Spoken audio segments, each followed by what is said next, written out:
Oh, Grommet, I was holding him tight with the. Oh, Dave. Dave's out there. Sicily. Poor guy. Just in Sicily. What time is it, Cicely? 7 hours, 8 hours ahead. He's gone for like 2-3 months. No. What? Yeah. Does he not? He's retired. Military. He does it a lot. I thought he was a doctor. He was a doctor in the military. He was a doctor in the military? Well, you want to bang the gavel, Mr. Chair? This meeting is in session. How was that? I like that. We'll do a roll call. Angela, Here. Vicky, Here. Joyce, Here. Dana, Here. Dave, Ken, Here. and JT. Here. Oh.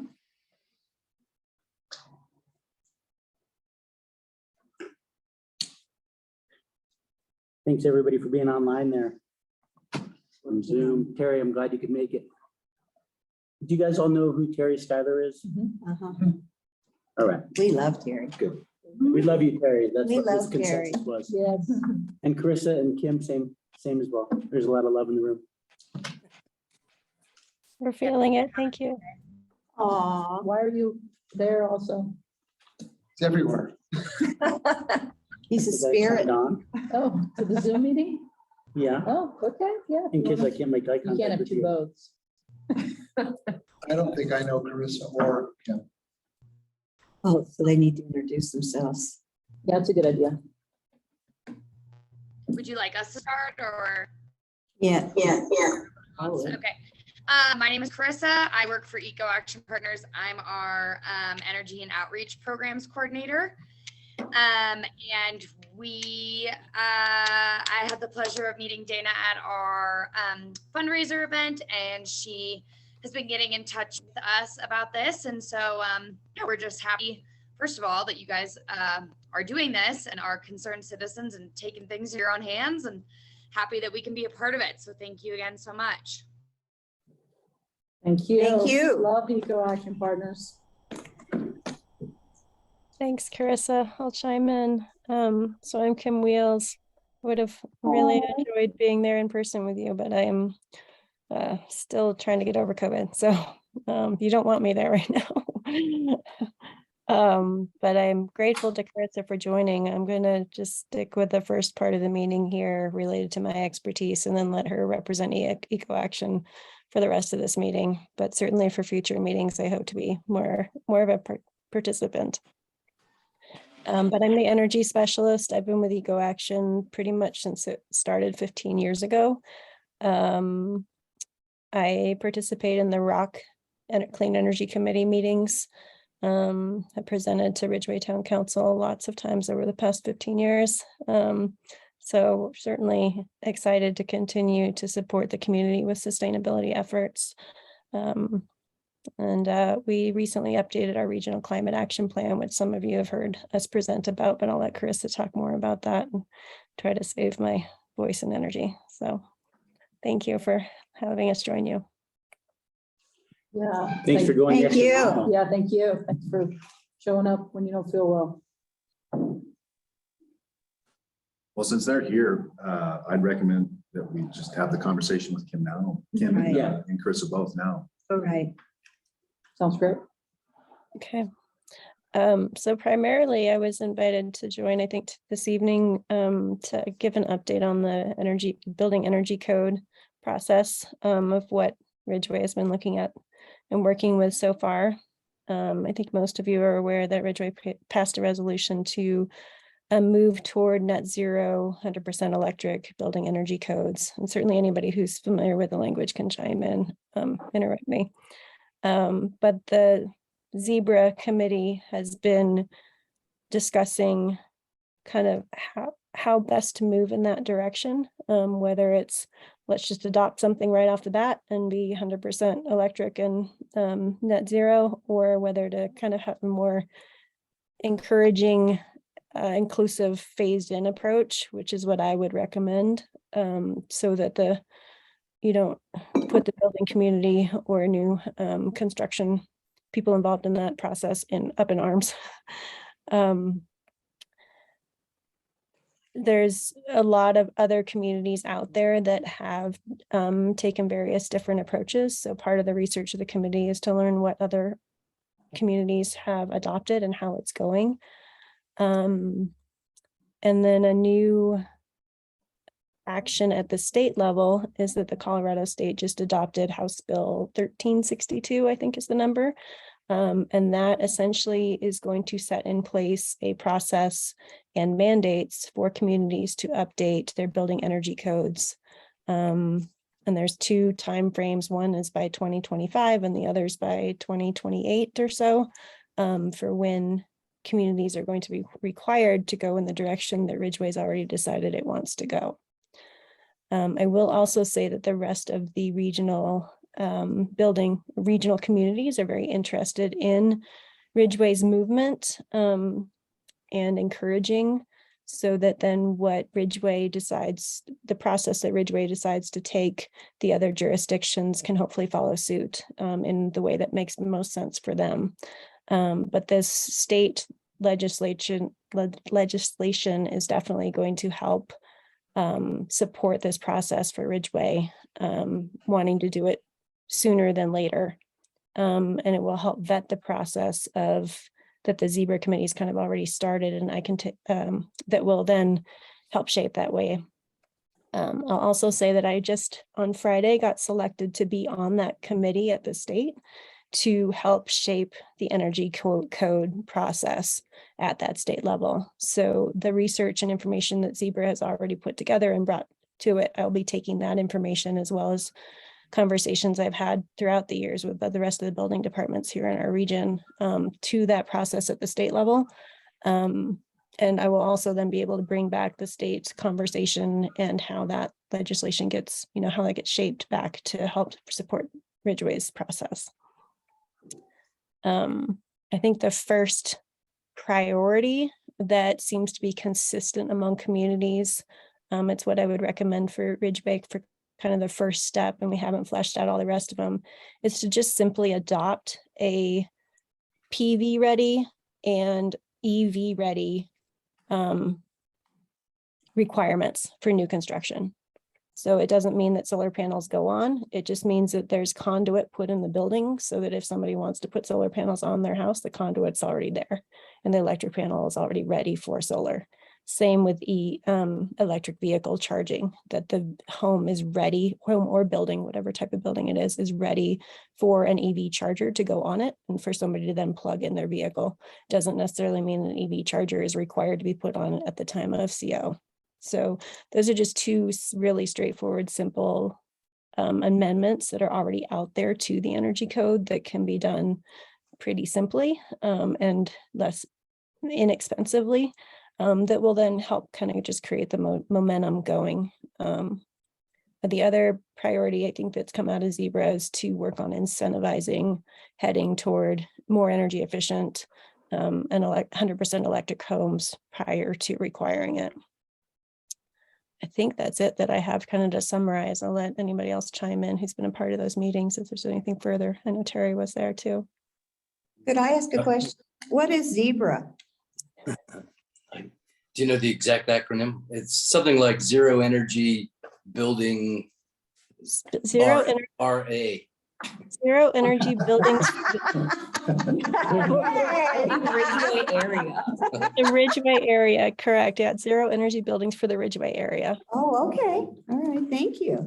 And Dave Jones, another member of your committee, is an active participant on the Zebra. And I can echo what Kim said, that these are the steps that they're looking into, trying to basically provide some of the footwork, some of the research necessary to help inform this committee in order to shape the policy that you choose to put before the council. So that's the foundational principle of the Zebra committee, with zero energy or net zero being kind of the focal point. So it's a little bit of a limited scope. And where are the meetings held and who's on the committee? We went to that meeting. Currently, it's Dave Jones, myself, Kim, Ryan Van West, I believe, is on there. There's a few others that are members of the Clean Energy Committee that come in and out. I think Wendy Fenner is on the committee. I'm trying to remember. Kim, who else am I missing? And that was that the one at the San Miguel Power Association not too long ago? Yes and no. The Zebra Committee is sort of a subcommittee of the Clean Energy Committee, and that's the one you're referring to. And that meets regularly, the Clean Energy Committee. This is a spinoff from the Clean Energy Committee to just focus on this one issue specific to Ridgway. Okay, Great. great, awesome. Kim, before we lose you and let you go rest, any take-home messages from the experiences talking to the folks over in Crested Butte when you were there, especially with their move towards the EV and beneficial electrification on what they just decided? Because last time I talked to you, I think that's where you were. Yeah, I was recently in Breckenridge for a conference. And I found out that Crested Butte has adopted a 100% electric requirements for new construction. I've just had that emailed to me, and I haven't yet talked to the council person about how that got decided upon or the conversations around it or whatnot, but that's definitely on my list to find out more about. Just again, it's another, similar community and region that we can learn from their lessons and what they've adopted. I'm looking forward to hearing more about that, because what I've been reading so far coming out from there is that there had been discussions for sure, but then when they finally made the decision on it, it didn't land very well. So it sounds like there's going to be a steep learning curve in implementation. It didn't land well with the public and builders, developers, developers, of course. property owners, and because it had been discussed for quite a while, and then all of a sudden they made the decision to move forward on it officially. And as per your recommendation to phase, they didn't phase. They just made the decision, and it's landed with a bit of a pushback, and I think it's going to be hard for them to readjust. At least the pulse I'm getting so far. And that's what I would anticipate, just working with building departments in the building industry for so long here. I have, as passionate as I am to want to make things happen immediately, I have learned that it is well worth the time and effort to phase things in, to incentivize, to bring the greater part of the building community on board with the changes that are being made and educate them on how to do it before just putting a requirement out there that they aren't up to speed with.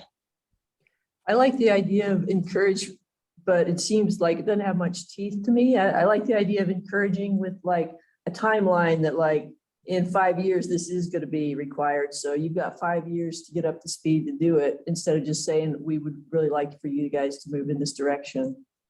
Absolutely. I think that's been the direction of the Zebra Committee, and that's also the direction of the state of, working with the easier requirements to mandate them first and incentivizing, educating, all of that, and then the harder to comply with or, longer learning curve type of items to have those required a little further down the line.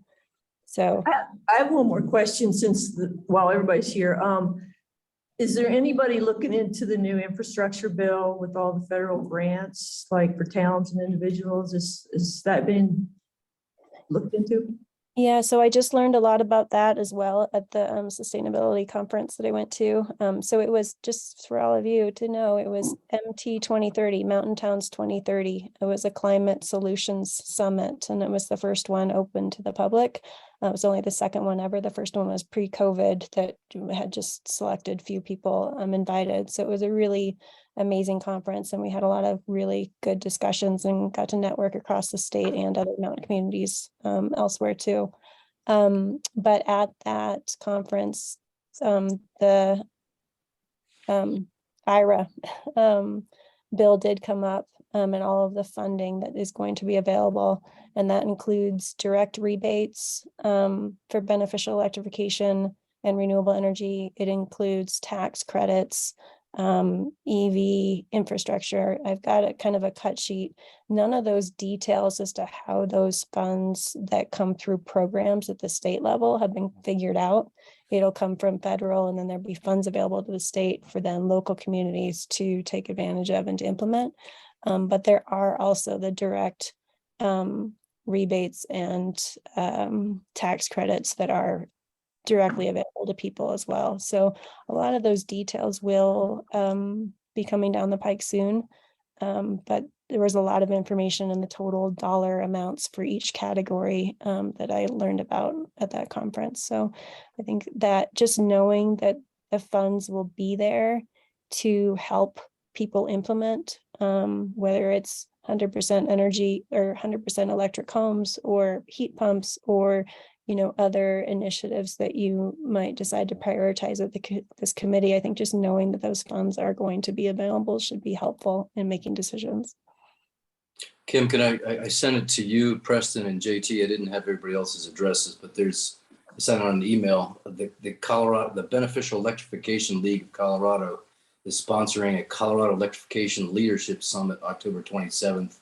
And it addresses much of what Kim was just talking about, funding through federal infrastructure, the IRA acts.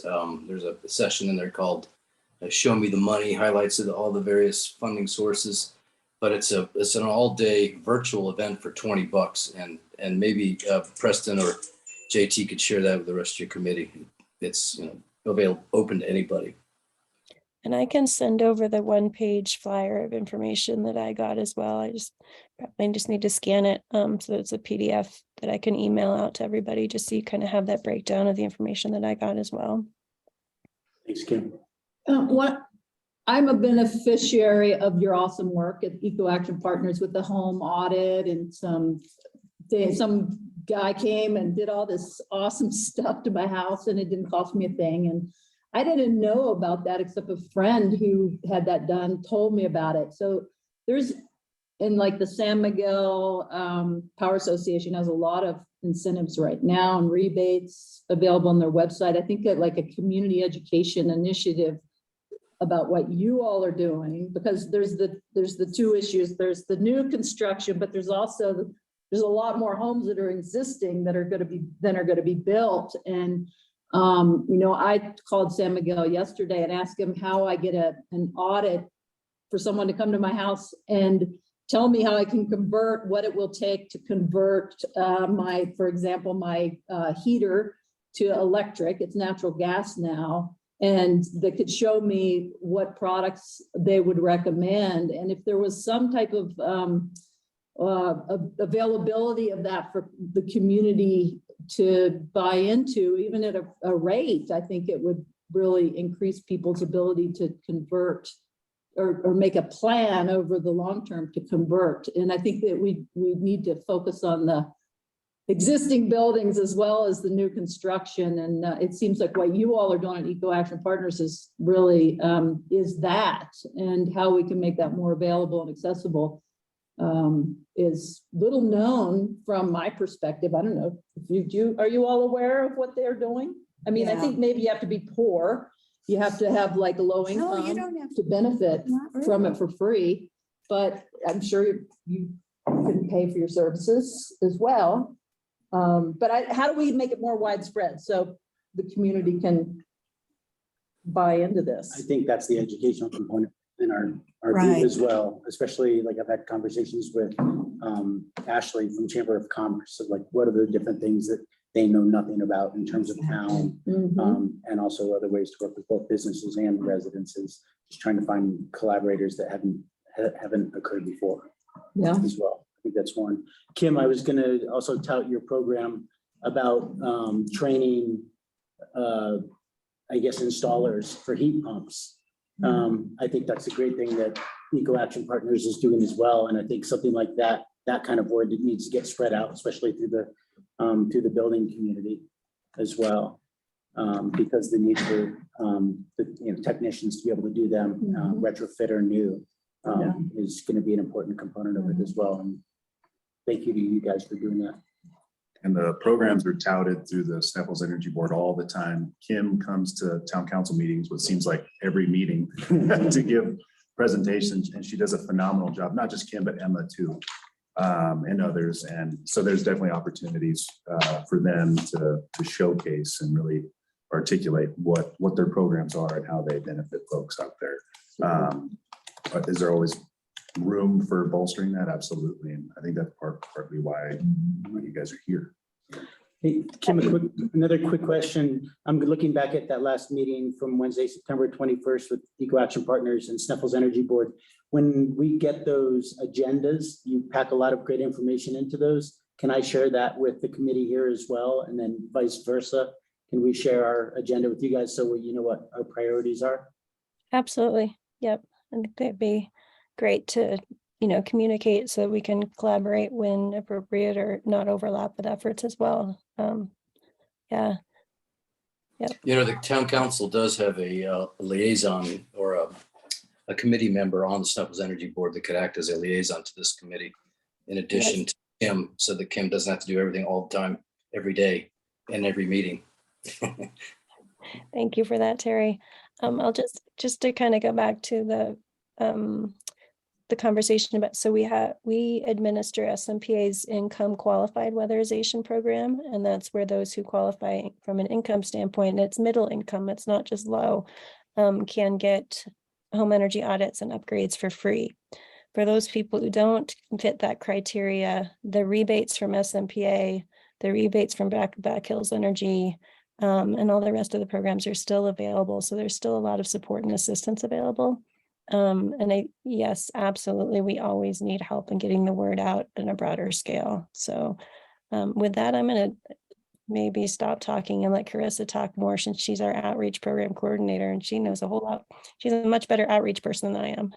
Could I quickly interject on the SMPA's behalf? Because this was a topic of our budget discussions today, just to give you guys a sneak preview of what's coming down the pike. SMPA also offers $150 rebate to anybody to offset the cost of an energy audit. So it's not exclusive to any particular income. So that's available to everybody in the room there. The new rebates for beneficial electrification are being authorized in this next board meeting, will include an additional $750 or $500 for developments for going all electric, just an incentive for going all electric. But one of the conditions, and this is to JT's point, to receive that money is you have to put in high efficiency heating. You can't put in electric baseboard and get the all electric rebate. So that pretty much limits you to some form of heat pump, whether it be ground source or air source, in order to qualify for the rebate. And the point of that is that we're trying to incentivize going all electric, but we don't want to incentivize going all electric in an inefficient way. And there also includes solar and battery rebates. And they're probably going to, this is not definitive yet, probably going to reduce or eliminate the lighting rebates and the appliance rebates for washers, dryers, and refrigerators, because, you'd be hard pressed to go to Home Depot and not buy an LED. So we don't need to incentivize that anymore.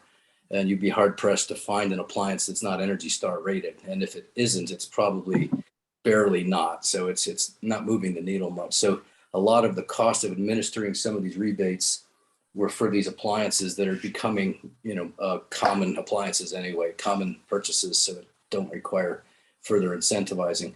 Having said that, that money will then shift into greater incentives for beneficial electrification. So we're just moving the funds into where we think they're the most valuable. I'd like to interject something on the electric front. I don't know if anybody read the Nature Conservancy study where they've looked at terra firma and electrification of the West, and they've, in this article that I have, anybody can read it, it's online, they've stated that from their studies that wildlife can be protected and the land can be protected, and we can provide 100% electrification to the West. And this is a Nature Conservancy study. So I was really happy to see that they were looking at, Earth and animals, and as well as just us people needing electrification. So I thought that was a really good article. If you guys haven't read it, it was positive, for animals and land and trees and the river and not messing up corridors. Anyway. Dana, if you could send that over. I will.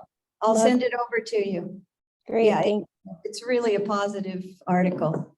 Great, thank you. I'll send it to you. And unless there's any more questions for me, I think I'm going to hop off and let Carissa take it. We can let Carissa take, you should hop off. Wait, I have a question for you, Kim, before you hop off. So one of the things we were trying to do today was set some goals for the Sustainability Advisory Board. And one of the things that we had talked about in our first meeting was building code, kind of helping with moving that to energy efficiency and things like that. But it sounds like that's something that Zebra is already doing. And before you're leaving, what I'd love to kind of hear more about is what is Zebra doing, and are there certain areas or aspects that our committee could help with? Because what I don't want is redundancy for us to be working and doing all this research on ways to update the building code when Zebra's already doing that and kind of taking the charge. So if that's something that you guys are already looking at proposing and implementing to town council and feel like that's taken care of, that would be really helpful for us to know for when we're talking about goal setting, or if there's certain components to it that you feel like this committee could collaborate with Zebra on, that would be also really helpful to understand. That's a You want very- Terry to take that to save you? no, I'll take it. He can chime in, but I think that's a very good question and point to make. From my perspective, I think that the research that Zebra is doing and has done is helping to pave the way. And then the fact that essentially the same thing and beyond is being done at the state level. And that is required to be completed by, I think it's April. And like I said, I'm on that committee. So I think that the building energy code work is being done. And I don't think that this committee necessarily has to dive in and do anything differently. I think just relying on the people that represent Zebra, and I can definitely continue to represent from the state level too, will help inform the path for Ridgway for the zero energy building codes. That would be my recommendation. I think if the committee wanted, I think what I heard was that Zebra is a committee that then will bring recommendations to this board that then will recommend to town council. So if the first step that might have, I think has already kind of come out of the Zebra meetings is that the first step toward reaching those goals would be to adopt PV ready and EV ready amendments. Those are, like I said, pretty ready. They're easy. They're already available. And if you want that to be a priority of the committee to then take it sooner than later to the Ridgway Town Council, that could be a priority. But I think the rest of the steps are being figured out, and nobody else really necessarily needs to become an expert in building energy codes. So I will chime in to echo that too, and just to put greater context to the objective of the Zebra Committee. So it was formed to look at how to manifest the strategic initiative of the town to become net zero for new construction by some date in the future. And the primary focus right now, besides the research to backfill it, is to come up with a recommended timeline of steps to get to that eventual goal. And this step that Kim's talking about would be one of the preliminary steps, but wouldn't be the only thing. It could be, excuse me, the very first steps to somebody else's point, I can't remember who brought it up, is an education campaign that is followed then by town-based and maybe SMPA-based incentives to get to a voluntary step towards these goals, and then eventually phasing it in as either a code or an ordinance such that the end point is by some date, all new construction is net zero. So it's the committee's goal is to try to put together a recommended approach to give to you guys that you would then deliberate on and take to council. The code issue is kind of a low-hanging fruit because it's going to be mandated by the state. So that's going to be one of the steps, and it'll fit somewhere in that greater timeline. I have a question, if I can interrupt. We've all been talking about the building code. Has Zebra taken a look at the land use code at all? Not specifically to my knowledge, but these are, this is where I think it would be helpful for Zebra to give you guys periodic updates so that to, I can't remember who made it a point, so there's not overlap and there's not redundancy. And maybe there's a divide and conquer approach to it with, so I would recommend to Zebra, and I will, and Kim will probably echo this to them, that we come up with a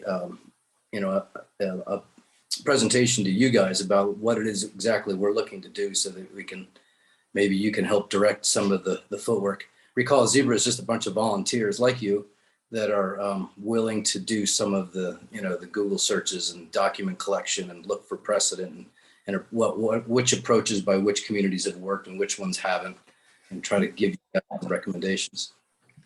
That's great. And I'll jump in real quick, Kim. I thought your thoughts were great, and I'll echo all of that. Just everything you kind of laid out with your recommendation, I think fits really well, or will work really well with what this committee is looking to do. I think House Bill 1362, provides the framework that this committee was already looking to do. And if I heard you right, so you were selected to sit on that energy board, right? Or the executive committee to that board? No, I was selected to be on that board to create the energy code requirements for the state. That's Yeah. well, yeah, again, congratulations on that. That's Oh. awesome. And so at this point, we should just, my thought would be to just sit tight, let them do the work. All the hard work that we were thinking we might have to do, and let you all update us when the right time comes about that undertaking. Right, Kim? I agree. Yeah, I think. I have just one more question. Are you connected to C40 Clean Construction Declaration, which actually timelines a lot of just what you're talking about, what could be done, phase 1, phase 2, phase 3? Is that in your purview, the C40 Clean Construction Declaration for cities? No? I'm not familiar with that one, no. I'll send this document to you also. Okay, thank you. Outlines what you put your city name in, and it gives you exactly what you could do. Step 1, 2, 3, probably exactly what you guys are doing anyway. That'd be a great resource, though. Thank you. Okay. I have some questions. It doesn't have to be for you, Kim. I know you don't feel well. About. And thank you. Thank you. Keep up the great work. Be well. Bye. Bye, thanks. My questions are so I agree that it's important that we have a phase in, but also we should be aggressive with the phase in, and it should be a short time frame. But what are our blind spots with eliminating Black Hills Energy from the picture of being a stakeholder in our community? What have other communities faced when they eliminate someone like a natural gas provider like we have, who is actually, they do a lot of good things in our community. What have other communities faced when and are there other communities that have just said hard and fast, we're all electric now? That are, that maybe have done it and are have the experience of living it for a year or two. It'd be worthwhile to know what those communities maybe didn't anticipate that were challenges, or if it all went beautifully and they would recommend that just go hard and fast and don't phase in. I mean, there's a lot to that question, but they are a stakeholder in our community, and it seems kind of harsh to just say no more natural gas. Obviously there's a lot of community members still use it, but how do we opt out and learn from what other communities have done? Maybe I can speak to some of that, and of course, excuse me, I have COVID too. Oh my God. Or I had it, I'm on day 10 now. To be clear, and I have a bit of a precarious position being key council executive for the electric utility. The goal of the Zebra and transitioning to net zero isn't to eliminate natural gas that exists in homes. I have it in my house, unfortunately. I wish I had not. It's to encourage and then eventually to require that all new construction be electric, so that we're kind of, putting our thumb in the dike, and then encourage and incentivize people that have gas to convert. But, we have to be very careful legally that we're not out to try to kill the Black Hills. I mean, that's not the goal as much as it is to transition to the new energy, the new energy transition, and get away from bringing more natural gas in, as well as then slowly transitioning away from it. But it's kind of the same dilemma we have with, fossil fuel gasoline versus all electric. It's going to be some time, even with a massive effort to convert to all new EVs, that you're going to eliminate somebody driving their 1950 Ford pickup truck, because it's still going to be gas. It's just going to be phased out over time through generations. So, that's something, the timeline that you brought up and possibly accelerating it, that's going to be up to you, your board, to decide. What the Zebra Committee is hoping to do is to give you a framework to make those decisions, and give you some ideas of how it could be staged and how it could be transitioned. And then you guys pick the actual timeline, the dates. Some of the 1362, I think that's what it is. It lists a timeline that it's easy to echo that for the minimum effort. I think what the Zebra Committee is hoping to do is present something that's more aggressive than that. And then that's up to you guys to, take to the council the way you have deliberated on it. The Zebras Committee's basic goal is to provide you a research tool, a tool to help you make those decisions. Thank you. You can help guide that. So that's why I'm suggesting, and I'll talk to the people, Dave being one of them when he gets back on his travel, that we should plan the Zebra Committee to make a presentation to this board and have a back and forth to help guide the Zebra Committee's efforts and take advantage of that tool. Yeah, and I can just chime in on that a little bit more as well. I mean, that's certainly something that we have identified in our climate action plan. I know that was on your guys' past agenda to take a look at that, and not sure if you all had the chance to kind of get in depth with that document. That is something that we've identified. And again, we work closely with SMPA. We work closely with Black Hills Energy, and Black Hills Energy is certainly privy to what's going on. They know that this is kind of where things are going. And so I think that they are probably going to be working on making adjustments on their end if they want to continue to be in the energy market. I think that they know they have to make a shift. What that will look like, we don't know. But I work pretty closely with Black Hills Energy through the Green Business Program.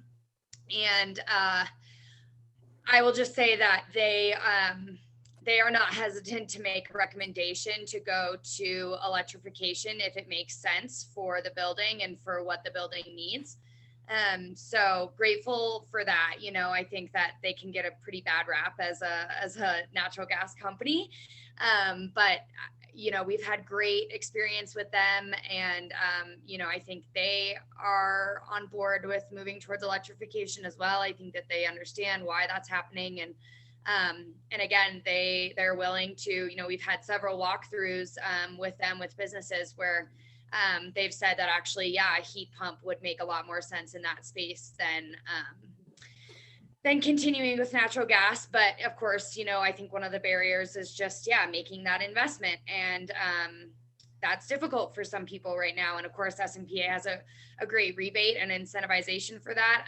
But for some, that's just not quite enough. And of course, we're bumping up against the barrier that people don't think that heat pumps work well in this climate. So just kind of bumping back to your piece of, you've done weatherization, the weatherization program with your home through us. We're really trying to, I foresee, this outreach piece really being this neighbor to neighbor and highlighting success stories. And I think that that's really what is going to help us push the needle forward, because I always joke about this, but for some reason, it just seems really hard to give away free money and free resources. Everybody always thinks that there's a catch, and I understand that.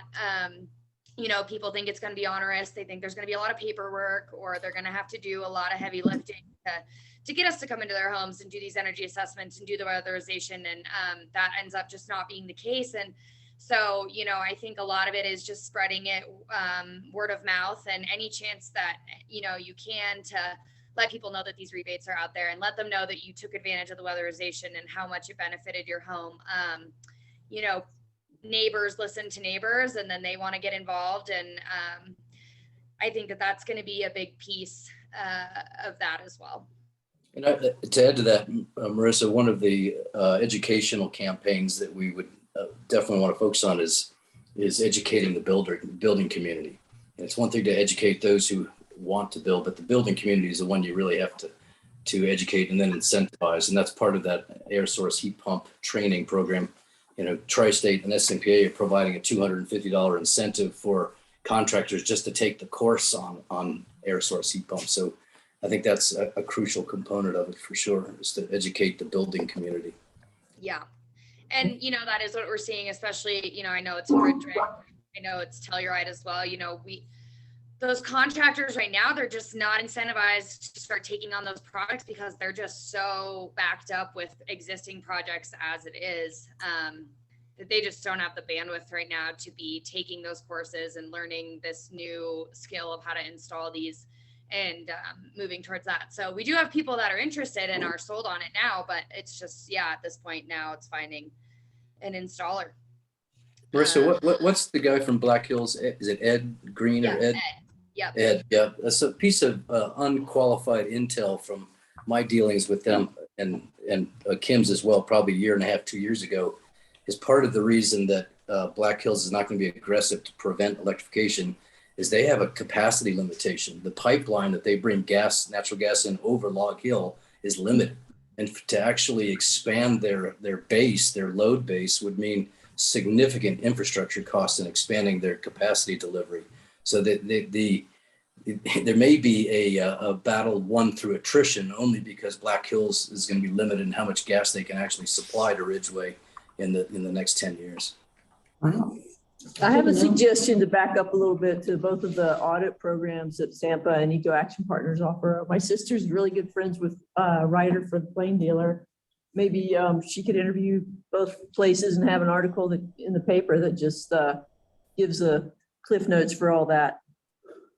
Seems like a good way to get the word out. Yes. Good idea. And then another way is also, as a committee, we can write letters to the editor. Yes. They can flesh out what the Oh, that's a objectives good are, idea. Mhm. either via us or Zebra or a combination. Mhm. So I think that way you then get it directly from the committee and then it has our authored voice. That's great. Mhm. And I think this is one, you're hitting on a great point, which is what does an education campaign look like? How do you not trip yourself up in the process or become redundant or accidentally deliver the wrong message? So that your education campaign has to be well planned out and well executed so as to not cut off your nose to spite your face kind of thing accidentally. And that happens all the time. So that's, if that's one of the phases in, let's say, a 6-stage phase approach, an education campaign is phase 1, it's probably going to be part of phase 2, phase 3, phase 4, etc. The education campaign will have to be laid out to match the timeline of the requirements that you're going to put in place and be very deliberate. And this is where Eco Action Partners will play a key role, is being able to help construct these education campaigns from their experience, because they do that for SMPA. Excellent. Yeah, absolutely. And another thing, that I think could be hugely beneficial for you guys to help us with is, of course, we're working in San Miguel County and we're working in Ridgway County, but that's a large area to cover.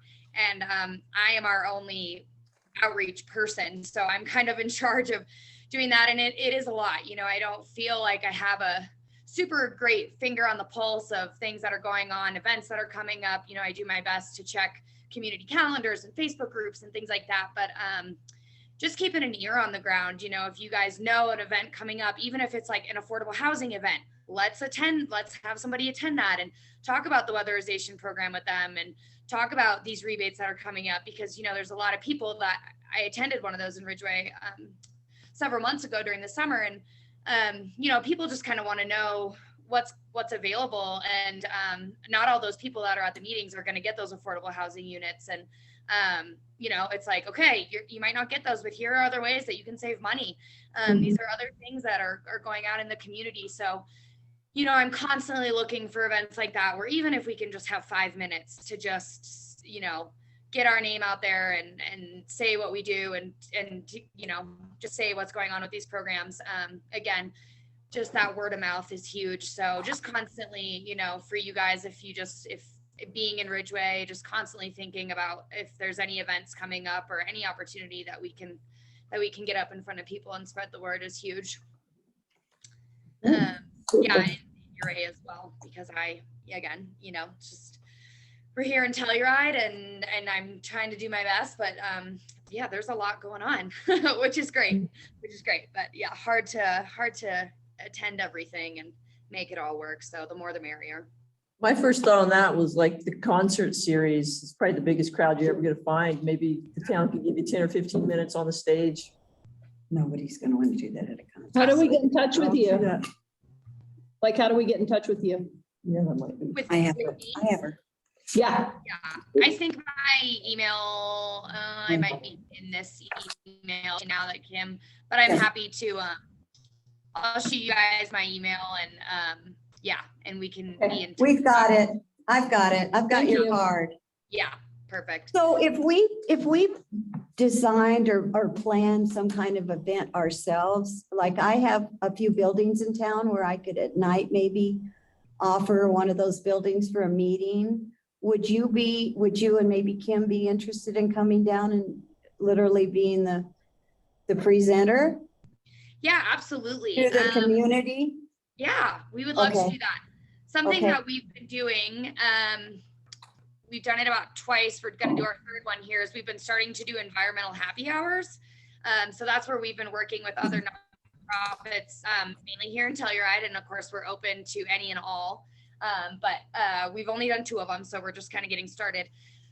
Just kind of bringing other nonprofits to the table so that we can just discuss with the community what we're all doing, and give the community the opportunity to ask us questions, and you know, come to us with ideas that we could maybe not get involved in. So that is something that maybe we could do in Ridgway. You know, we have limited funding, you know, for that. We wouldn't be able to, you know, provide like food and drinks for people, but you know, we could, if it was somewhere in a restaurant or a bar or whatever, we could buy the first 10 people that register a beer and whatnot, but market that and have that maybe be in Ridgway, where then, yeah, exactly, people could come and we could do something like that. Or if we want to do something more formal, you know, we're happy to do that as well. Thank you. Yeah, absolutely. Thanks, Carissa. Yeah, thank you guys. Amazing.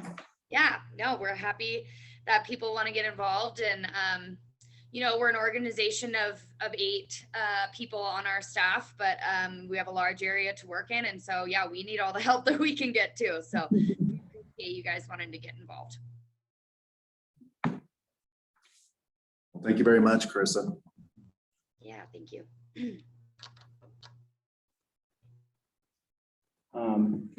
Alrighty, folks, I guess we started out with Eco Action first, and we need to go back to the item number 1. Carissa, you're welcome to join us, listen in if you want to. Yeah, I'm happy to stay on. We can just kind of keep chatting, and yeah, I'm happy to stay on. And I don't know if Terry, you want to stay on, but if anybody has any questions for you, if you need to go, or however you guys want to do this, but I'm happy to stay for the whole meeting and just take notes and continue to assist. So. We do have a lot of basically structure discussions to happen today. So you're welcome to stay, and you're welcome to scoot out if you need. Okay.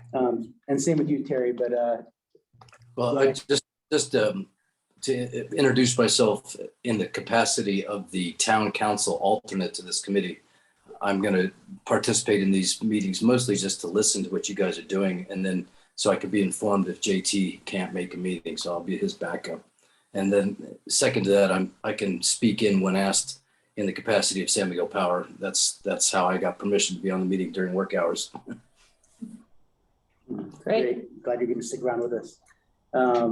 So one of the things we need to go back to after everything that we just learned from, and that was very insightful, both Terry's Advantage at SMPA and Kim and Carissa at Eco Action.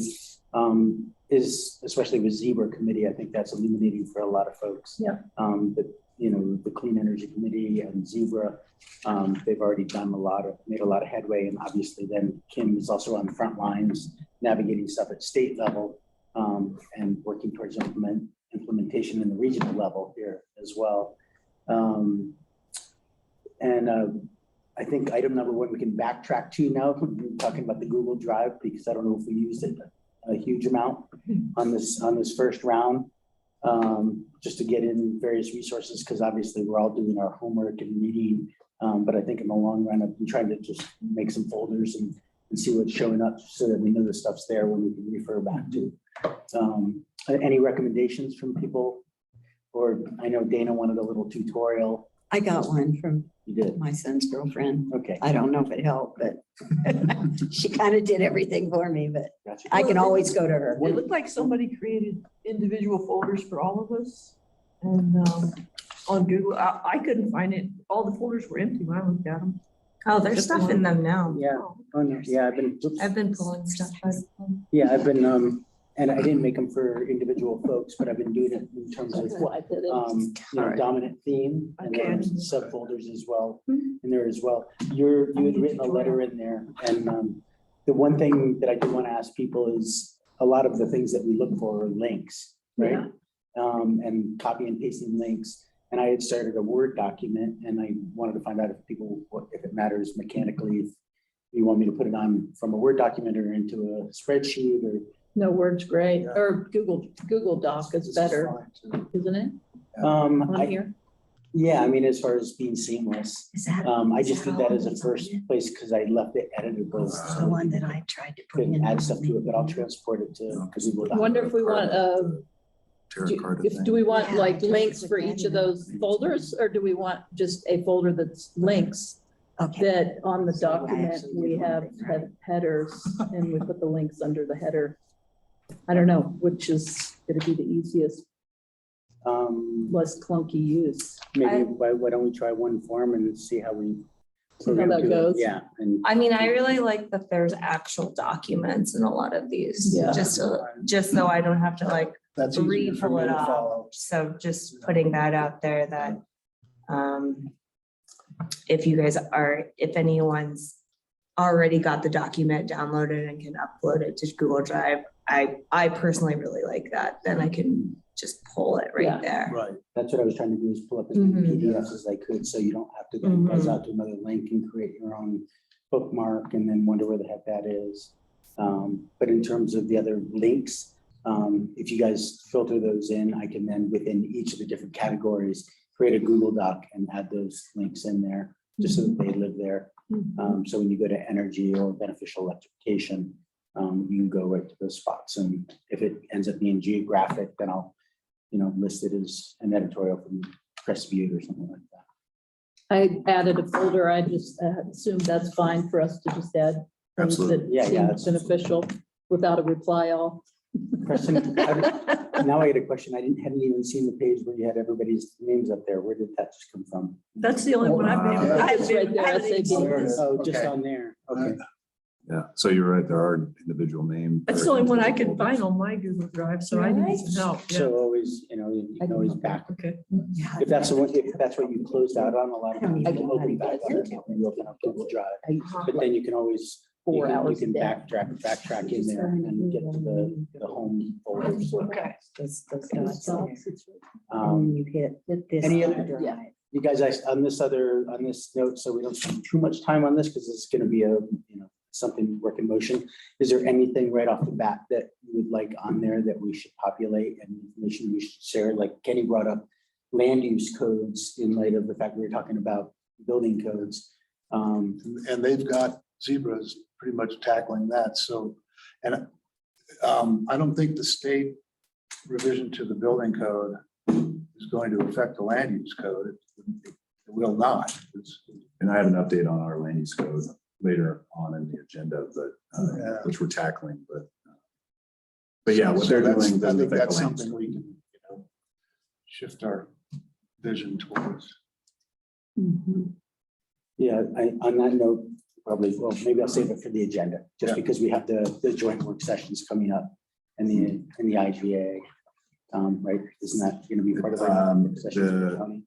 Yeah, that's the annual MOU identifying operating goals and funding requests. So it's not the IGA you're thinking about, but that could certainly be a discussion point. And actually probably will, because we'll be talking about the preserve.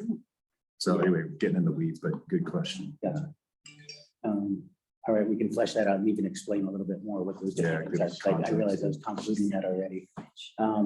So yeah, so any other recommendations you guys or desires for the Google Drive, just in terms of our communication?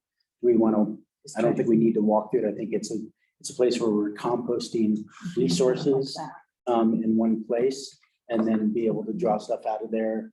And if there's something we want to discuss from that, make note of it in an email. Or if something new comes on your radar, like Dana keeps bringing up new studies that have come out. I think those are good things to have, but not necessarily unless we put it on the agenda that we really want to, like specific.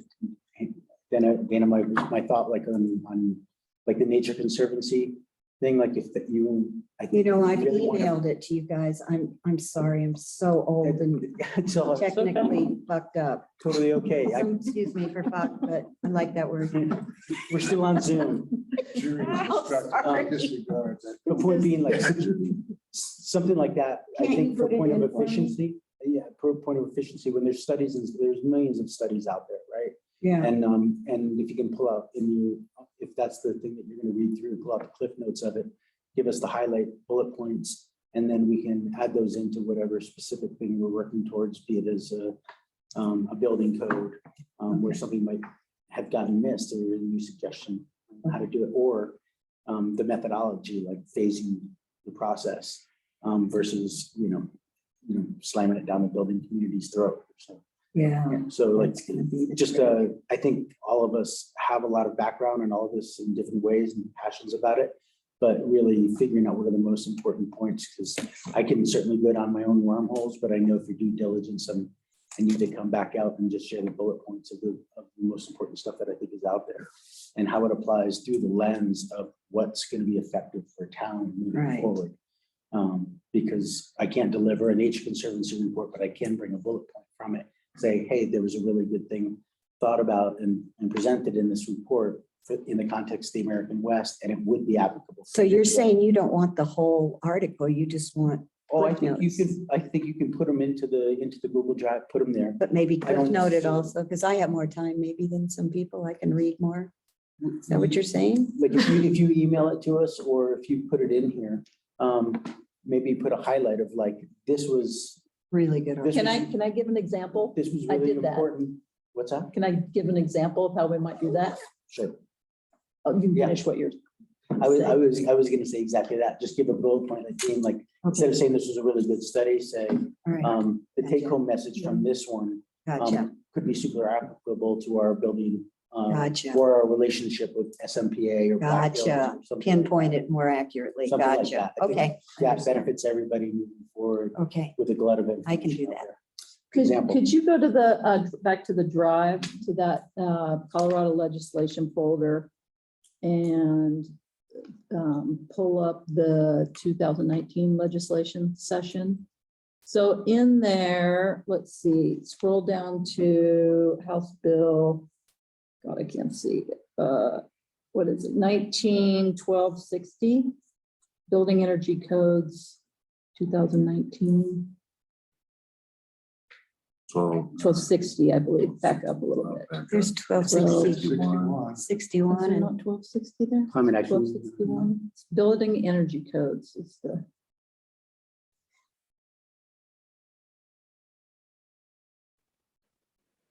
Oh, yeah. There it is. That's Okay, tough. so that, as I was looking through this stuff, so these are, this has been moved into law.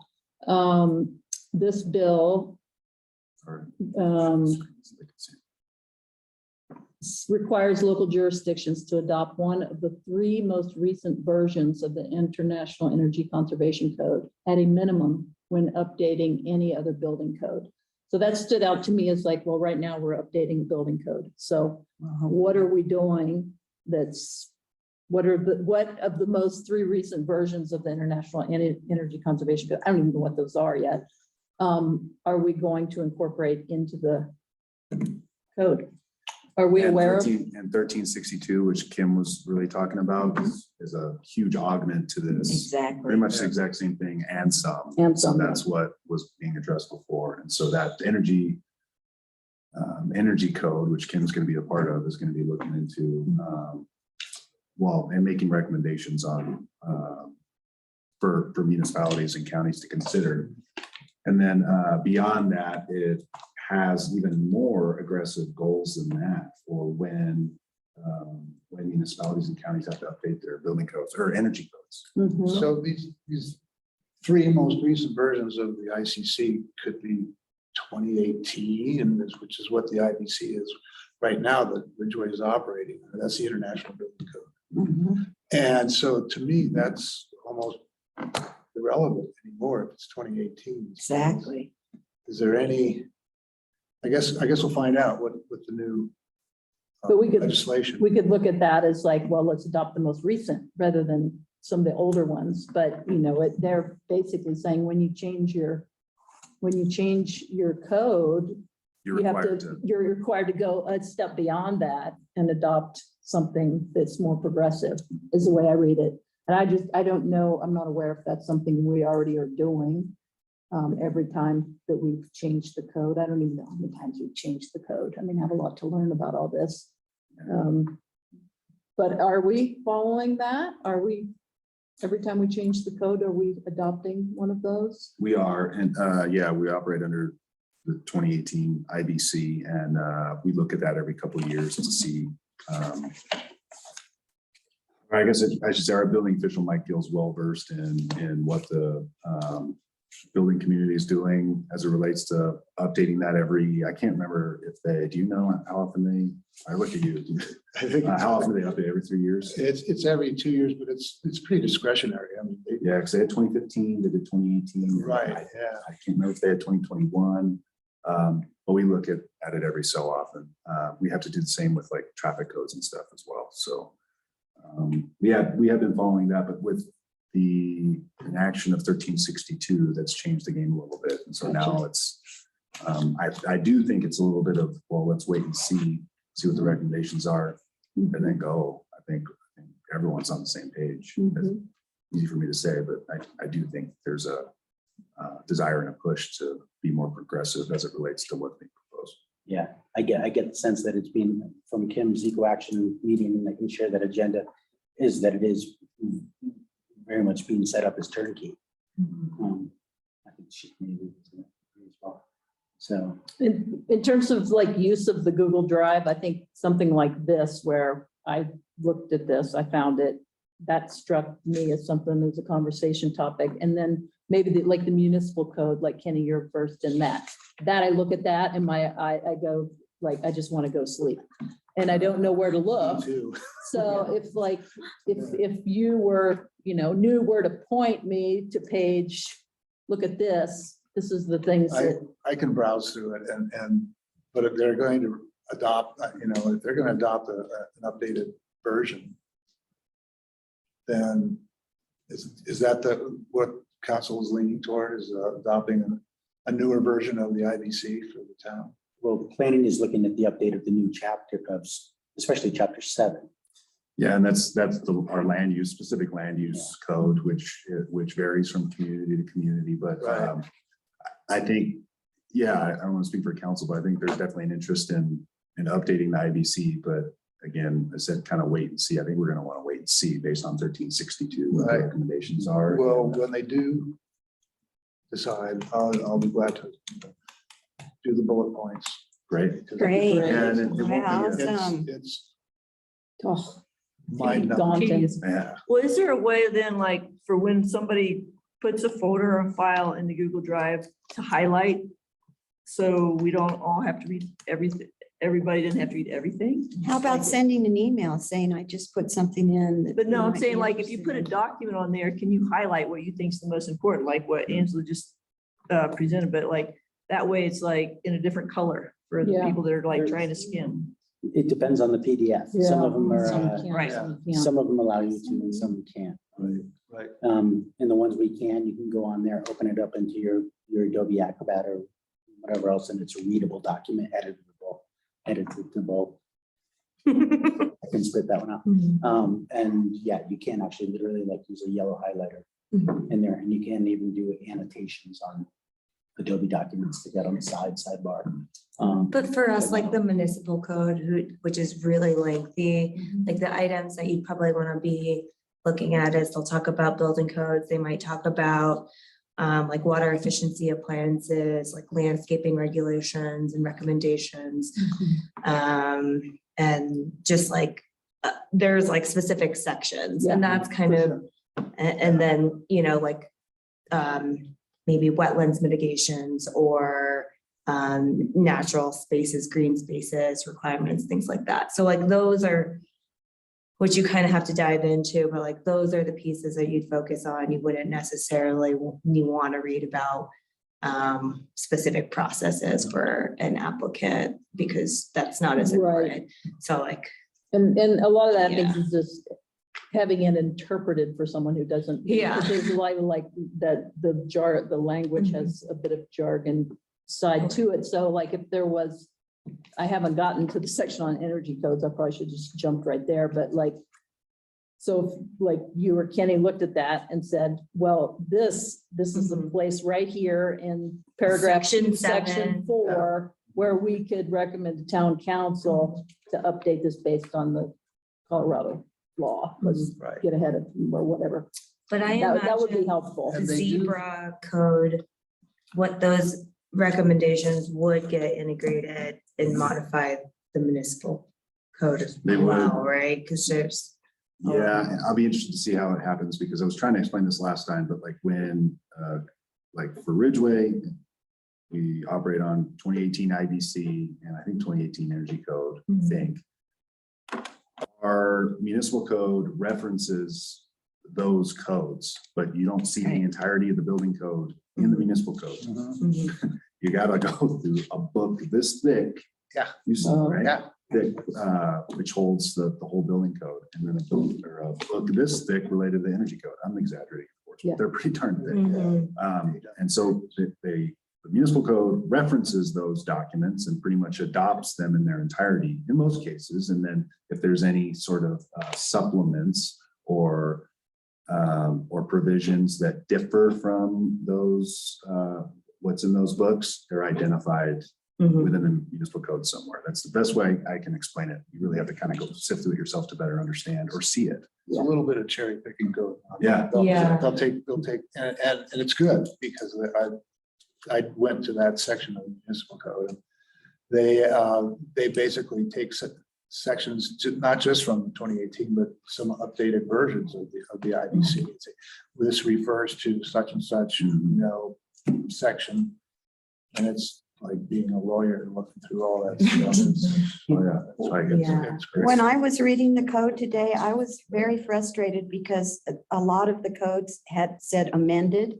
And then they had like another ordinance, but they did not give the date that it was amended. I want to recommend when you guys amend the codes that you put a date. So especially now since things are moving so quickly with, the energy,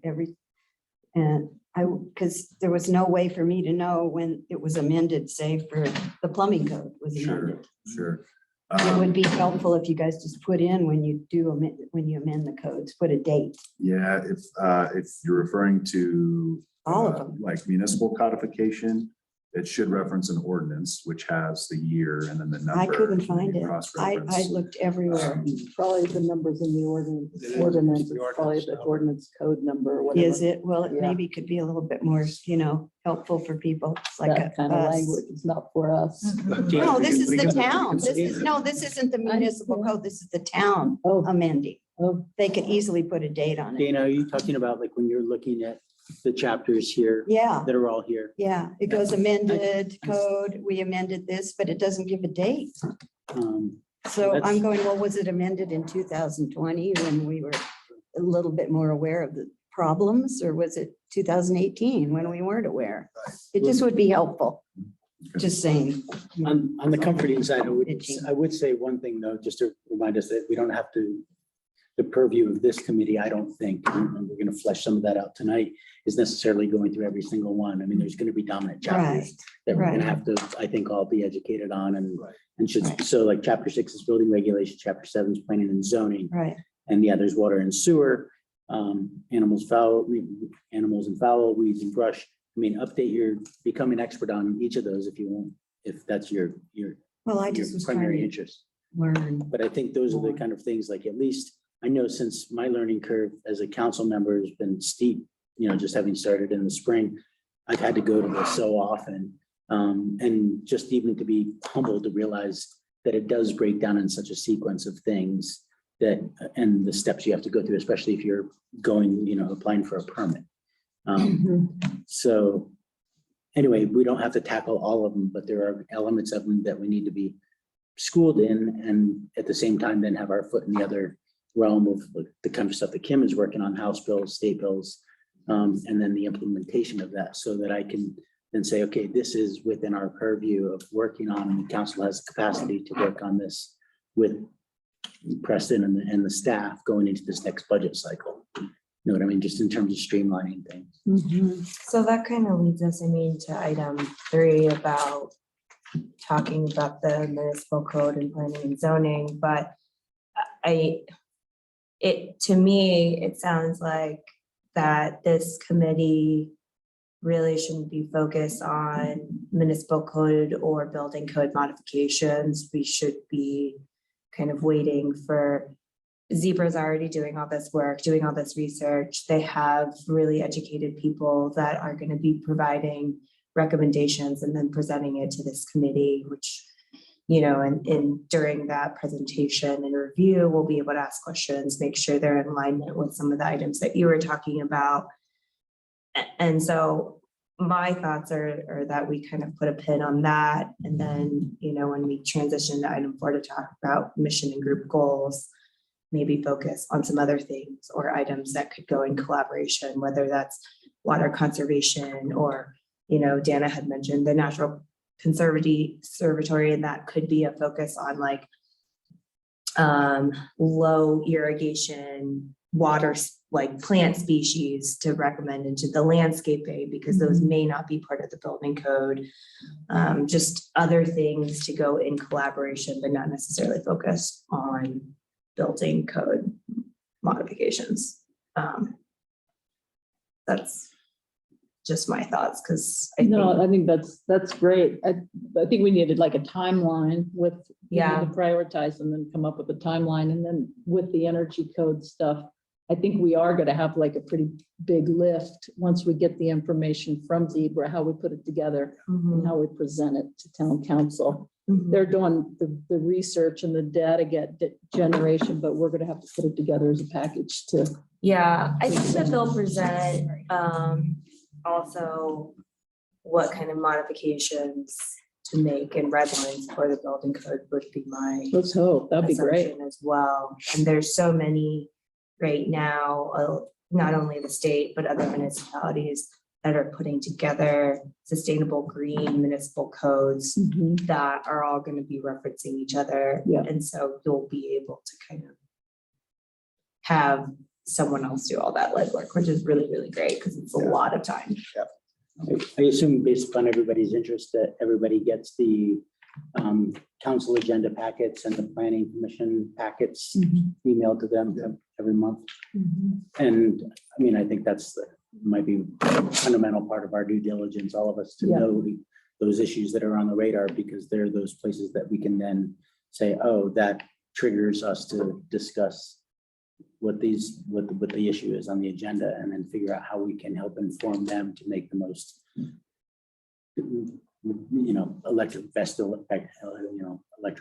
beneficial electrification modification, or and other ideas that might be missed in that the planning commission is not doing. Well, I Do we I listened to report that. at all to planning, or do I report just specifically to, like, how does the information from this group get to planning? Through me. I mean, if Okay. you served on the planning commission, you know, that would be a conduit there, but, yeah, you guys are an advisory board to the town council, not really planning commission, but there may be some overlap, I guess, in short. So we can do that informally as well. Yeah, like if you, like, if you attend sessions, if you wanted to make a public comment and just kind of relay, or, you know, reinforce some of the stuff this group is doing. Planning commission, I think would certainly embrace that. And that's probably good. I don't think he's just speaking to me, that's all of us. Well, I listened in on, Community. I listened to town council meetings a lot, and I was on the last, on Zoom on the last town planning one, and was really kind of just disappointed because it sounded like the whole meeting was about the moratorium, and the group was presenting there on how to like, and it's all, and I heard John Clark say like verbatim, the only reason for the moratorium was because the paperwork backlog. It has nothing to do with what feels like out of control growth and uncensored growth. And my understanding was that whole meeting was just about these people presenting how to like streamline the paperwork process. So Right. that was incredibly disappointing. That That's the only reason we're, That's pretty much what they stated. yeah. We were just Clarify arguing the on agenda zoning, as well. remove contradictions, and create system that can easily be updated. Those were their three goals of But I whoever like the these people system are. can be easily updated. I think that's a big boon for us. That's gonna make Yeah, well- the process much more streamlined. So I think that's a good When- transition to the next item, if that's all right. Yeah, you're talking about go ahead. Oh, I have just going back a little bit to the role of our committee and how, what do we need to do to support the town when the state mandates change? Like, do we have a role to advise town council on how to implement the change? Like when Kim comes back in April and says, these are the new state laws, town just does that? Or do we play a role in advising the strategies for that? I think it depends on the mandates. Bo Nerlin and myself pride ourselves on keeping a pulse on what the legislature is doing each year and understanding the bills. I serve on the CML policy committee.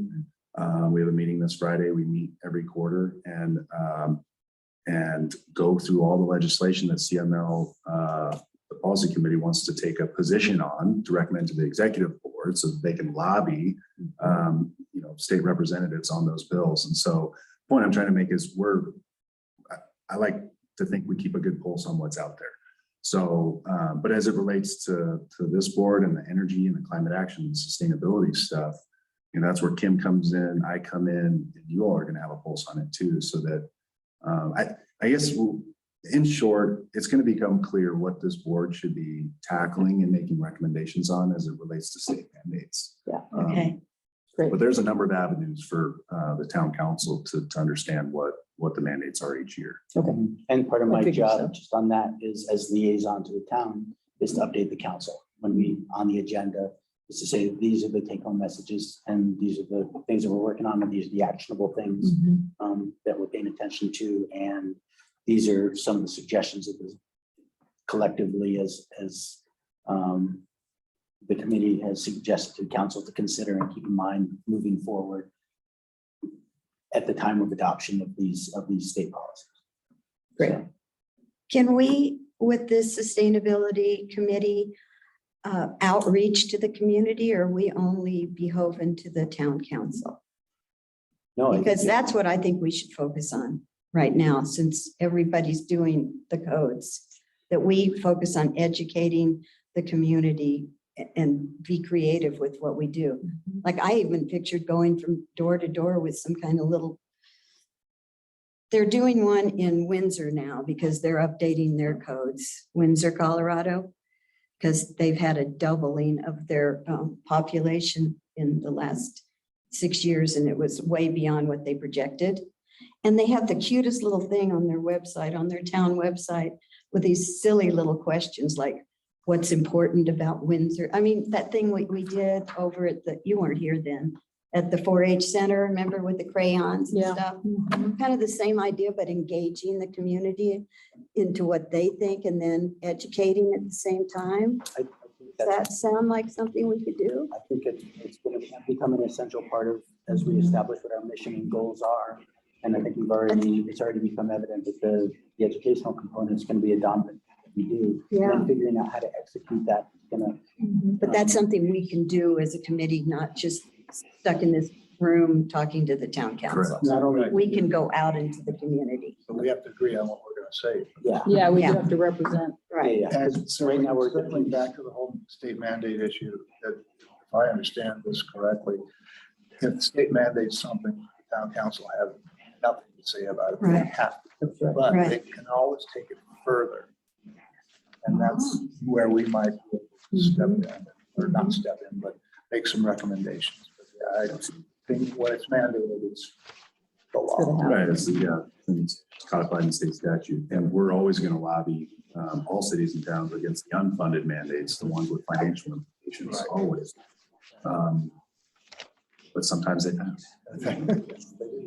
Yeah, I mean, for instance, just to backtrack to something I said earlier about when I asked Kim about what happened in Crested Butte, what is happening in Crested Butte about their quick adoption of beneficial electrification. I can go to, and I'm not just doing this because it's something that's of interest to me, but as a collective here, I can then go to council and say, you know what, Crested Butte did this, but here's the lessons learned. Right, so these are the kind of things that we need to think about as we move forward on this.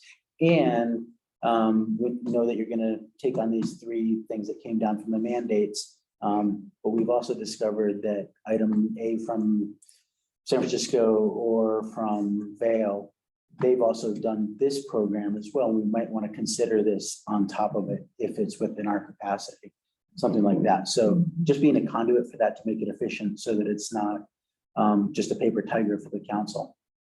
Okay, can I make a motion to this committee? That one of the first things we do is get together and decide what we want to tell the community? Well, don't we need Then to that's- maybe establish mission and group goals? Yeah. That's what I- Before we do that. Be Let's one. work through the agenda. And I know you guys Oh, want to there's get to an agenda, the mission sorry. and goals first, but I'll just give a quick update, pretty quick update on the land use update to chapter 7. Do you have the agenda? No. I don't know. Here, Dana, take my printed copy. So September 22nd, it was a really great work session where CPS, our planning consultant, kind of laid out the frame or the scope of work for updating chapter 7 and making more clear our development application and development review process. That's kind of the 30,000 foot level overview. They presented some really great slides about the objectives, and planning commission was, you were there, JT, was in agreement about that. And I want to go back to what you were talking about, Vicki, because the moratorium was put into effect because staff voiced concern over being inundated with these development applications and not being able to put developers through the process in the amount of time that has been expected by developers.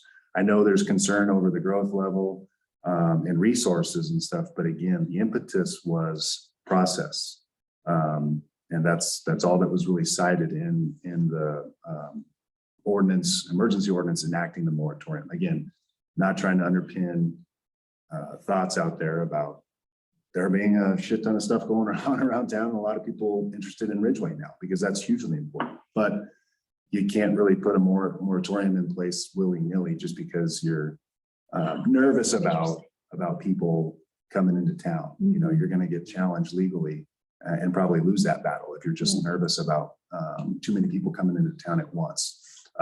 We have the data to support that our water treatment plant, our water portfolio, although there's some concern over the water supply assessment that was done this last February. I think it was a really good product and a really good start, although we'll need to do some more work and there's a lot that we need to do to button up our system. The point was that our overall water portfolio and supplies on paper legally look good through 2050 with a more aggressive growth scenario and some pretty aggressive climate change modeling. And then on the other end with our wastewater, there's a wastewater system, there's capacity there. So again, not trying to underpin that it's concerning, and you know, as a resident, there's a lot going on and it's, you know, I think about it all the time, but just to be clear, the impetus for the moratorium Yeah, because we were starting to dread coming to work because there was so many applications. And especially on the engineering side of things and planning side of things, it was just unrealistic and way overwhelming to get folks through the process. And that's not fair, well, to staff, of course, but to developers as well. You know, folks who are trying to actually make things happen in the community, whether for a profit or not, right? So Could I weigh in? I'm sorry, I didn't mean to interrupt you. oh no, you're good. Go ahead. Just having sat through the discussion on the one meeting and then the emergency resolution, you know, in the first meeting prior to the drafting of the actual language of the emergency resolution, there was discussion about, you know, a larger scope of things that could be accomplished during this pause.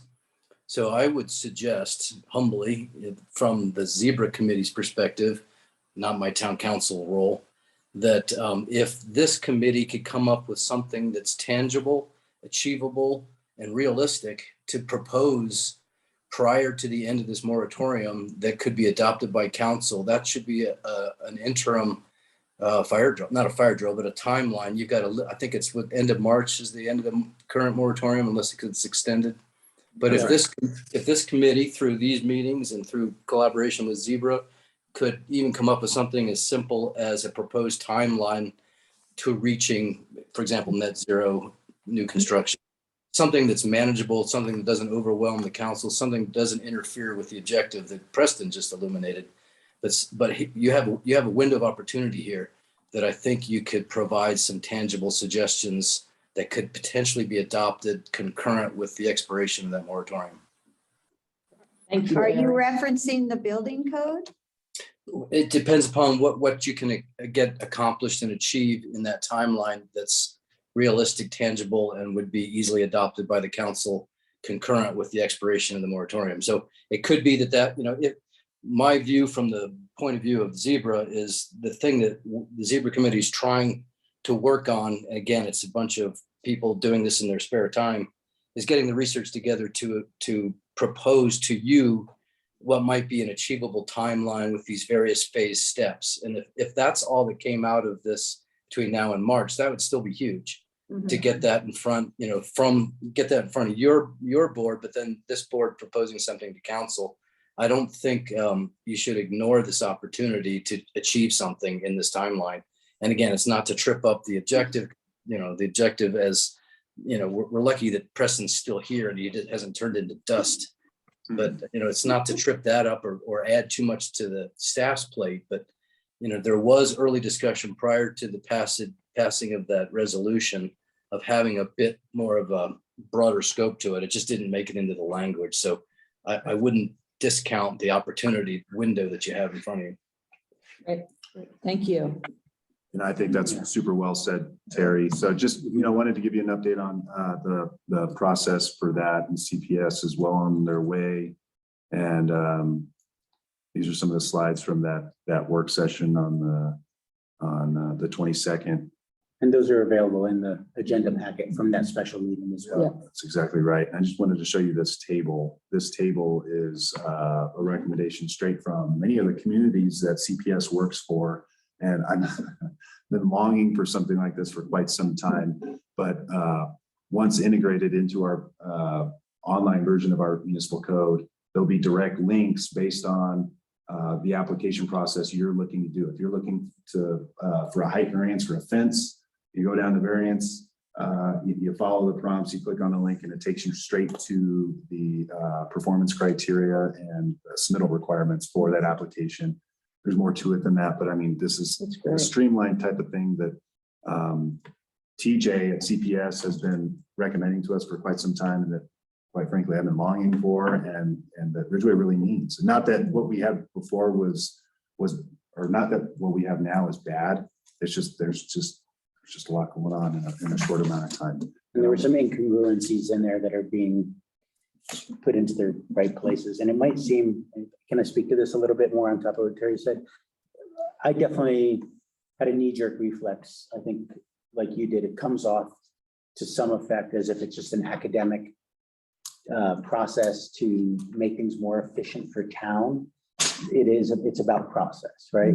And it's not something as Press has already said, that says we're going to be Bolinas, California, we're going to zero growth. That was not part of any of the language that was in this. It was not the objective of it. It was to allow this town, from a staff perspective, to figure out a sustainable way to work from within.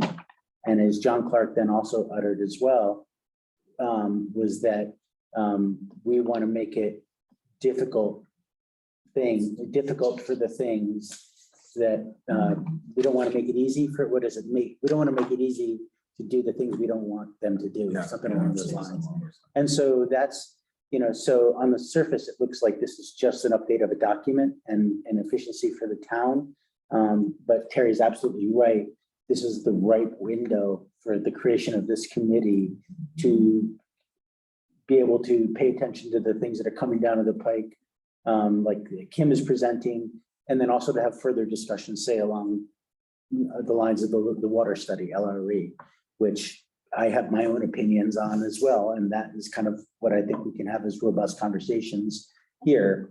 We'll have the elements of energy, we'll have the elements of water, and we'll figure out how those are, no pun intended, how those tributaries channel into code and not just process that the town is navigating in the 7-month period. So Yeah, it's a great opportunity. that's our job right now. So I was feeling, even as a council member, even with the suggestion by Beth, by limiting the scope, when we first put this together, her suggestion was, what do we really want to think we can do in 7 months? And really it came down to making sure we didn't lose staff members to insanity, so that they could actually get their jobs done and take a bit of a Sabbath so that he could catch up with what has been coming down the pike, and also to be better prepared, knowing that come at the end of 7 months, there's going to be PUDs and even more potential development facing the town as well after that period of time. And it's not just a matter of being more efficient so you can dole out more permits. It's a matter of putting a governor on the process so that every application that comes in has to be perfect. And this is the opportunity to bring those updated standards into it so that when they do land on the different desks, as it goes through the hurdles of building something, whether it's, especially if it's a multi-unit place, that it is going to be challenged to be perfect as well. Just one last thing I want to say as it relates to that is there was a bit of ambiguity or vagueness in the code. We get a developer coming in, submitting an application and saying, I should be ready to go to planning commission next month. Can't wait. And we're like, this is garbage. What are you talking? Like I hate to be that, Yeah. but you didn't even submit it. This is just trash. What? And then the amount of time we would spend going back and forth with someone who in some cases would get legal counsel involved just to argue over a submittal and whether or not it met the time frame to go to planning commission. That's not the intent of the code. We really need to clean up the back and forth that's needed to get a complete submittal. It's something that really hits on the submittal requirements and performance standards to put before planning commission or town council. So, and they don't want to be dismissive of what you were talking about. I totally understand where you're coming from about being disappointed about maybe the scope of what was discussed on the 22nd, but what JT and Terry were saying was great. There's avenues, I use that word a lot, avenues to hit on some of the stuff that if you want to talk more about some of your concerns, but I think to hit on some of the things that we're all a little more concerned about. No, I agree with all that, but there's something I did want to bring to your awareness specifically. I got one of the new smart water meters. I think I was one of the residents that got them. And I've got a lot of landscaping. I typically use like 3,000 to 4,000 gallons of water in the summer. And since I got the smart meters, like it's anywhere from 200 to 400 gallons a month. And I called Wanda, told her this is absolutely not right. Randy came and looked at it like within half an hour. And he's like, nothing's wrong with it. And something is definitely not right. And if that's like a lot of the water meters in town are being so inaccurate, it's kind of a problem. So I just wanted to draw your attention to that. Yeah, good to know. Have you heard that they're inaccurate with any of your neighbors or any other I folks? haven't talked to anybody about it, but it's just like, I mean, if the town could just look at like comparisons, the people who got the smart meters, what their use was last year and this year. Yeah. Hopefully it's not that wildly different as mine has been. I mean, it's great to have like free Yeah. water, but Yeah, and we can look at that. We can You're look at saying it's a lot usage. lower? or it went no? from like anywhere from 3,000 to 4,000 gallons a Exponentially. month to 200 to 300 gallons a month. 200 to 300? Yeah. I guess Yeah. you and Nico or. Yeah, but it's like, it's just like, Yeah. it's such a drastic change. I'm surprised it hasn't caught attention. I don't know if maybe people aren't like, nobody's looking at it, but yeah. Well, we wanna, that's the first time. I talked to one, I don't want to like get anybody in trouble, but I don't know Wanda. where else I don't know where else to pursue it. I brought it to Yeah. attention and Yeah, well, maybe we should talk offline about that. I'd love to learn more and maybe see what, I'm a visual person, I'd love to see what you're seeing like on your water bill. We can sit with Wanda, or even meet with Randy too, if we need to kind of go over what the readings are. I do think that there are like people that do meter calibration and stuff like that, especially if your smart water meter, that specific vendor, if it seems really off, I'm sure that they could send a field technician to do some calibration and stuff like that to verify like if they feel that their meter is accurate or if not. I must have got a lemon. Well, and then I some think water that's what it meters is. are really inaccurate if they're not sized appropriately. So We're like, going down rabbit holes. Yeah, could we get Yeah. back to the Fast. visions? I have to leave very soon. I've got 10 million It's people. not- Okay. it's not We're important, at but it's not. 6:40 here, so where are we on the agenda? Is it actually? mission and goal? Mission Just to statement. Make sure, is everybody all right with the discussion and the update that? Absolutely, Yeah, very great. clarifying. And then, I and was as far as hoping that's communi- what you'd say. as far as, Dana, as far as communication to the town, I think this is, I know from my side as on council, it's been really hard to respond to people's interpretation of what the word moratorium meant. It's, people take it for those two words, building moratorium is what they perceive it as. And it's not this mass umbrella. It is much more distilled. And in this particular phase of 7 months, it is process oriented. Only for commercial buildings, correct? Moratorium on new development applications. So Does that anything, include residential? No, multi-site, multi-unit PUD, Yeah. stuff like that, So so. not single family. Yeah, no, not single family home, like what I would characterize as standard residential building permits, there's no Yeah. moratorium on that, but. yeah. and I think that's a good example too, because down the line, we're gonna, when we talk about beneficial electrification, stuff, a lot of that just applies to multi-units and or to residential and not necessarily to commercial. Like for instance, restaurants will still be able to have natural gas. That's been a big component and then that begs even more discussion. So just as an analogy, being able to like interface with the public on the educational component, that's been really hard to distill for folks, is that this isn't like we put the thumb in the dam entirely. It's just an Education. opportunity. All the more reason for this Education. education. Correct, yeah. Yeah, we get So calls that's- and emails all the time. We try to clarify that. This last slide just depicts the timeline for the chapter 7. Looking to get to town council in February, may end up being March or something, you know, it's always, you never really know, but we'll go back to planning commission probably sometime in November, hopefully in a standalone special meeting, and may bleed into December, but that's the timeline. So, And again, on the agenda, on the special meeting. All right, let's officially move on to, where'd my printed go? Mission statement. Mission and group goals. Yes. You know, you guys, the first thing I wanted to bring up is, and I forgot that it was in those individual folders. Vicky had sent that letter in. And did you guys get a chance to see what Vicky had, as far as her goals and hopes for this community? No, where's that? So it's in her folder. Oh. On the Google Drive. Yeah, can you pull that up? Can we each go around and do that? So everybody has That was- equal time to share some ideas? That was gonna be my suggestion, Awesome. and I started actually responding This to was you in good. this because it's a, Good points in there. and so then this gives everybody, I think it would be worthwhile for all of us on the goals and objectives, to put our personal interests in there so we know, like when we're talking to Awesome. amongst each other, we know what floats to the top for our respective priorities. So I didn't necessarily mean for us to read through it again, but I thought it was great that you submitted that. And you did that in a doc, so we can Super. respond and talk to that as Yeah, well. grow it. And then if we all do that in Follow our suit. individual folders, then we can all, then I think have a better idea to make it more efficient to get to like the things that are priorities in terms of the agenda and goals moving forward. Are we still just gonna go? We go around and now? So is that what you were Yeah. just saying right now? Yes. Yeah, I think so. okay, got it. Preston, can you share that screen? I'm not sure you can. Oh, yeah, I can. Sorry, I thought it was my bad. From Terry, I can share this, Oh, Preston's got it. oh, Preston, You're not in the club, Terry. but I can, that doesn't bother me a bit. Enough clubs. hey, Terry, you're our mascot now.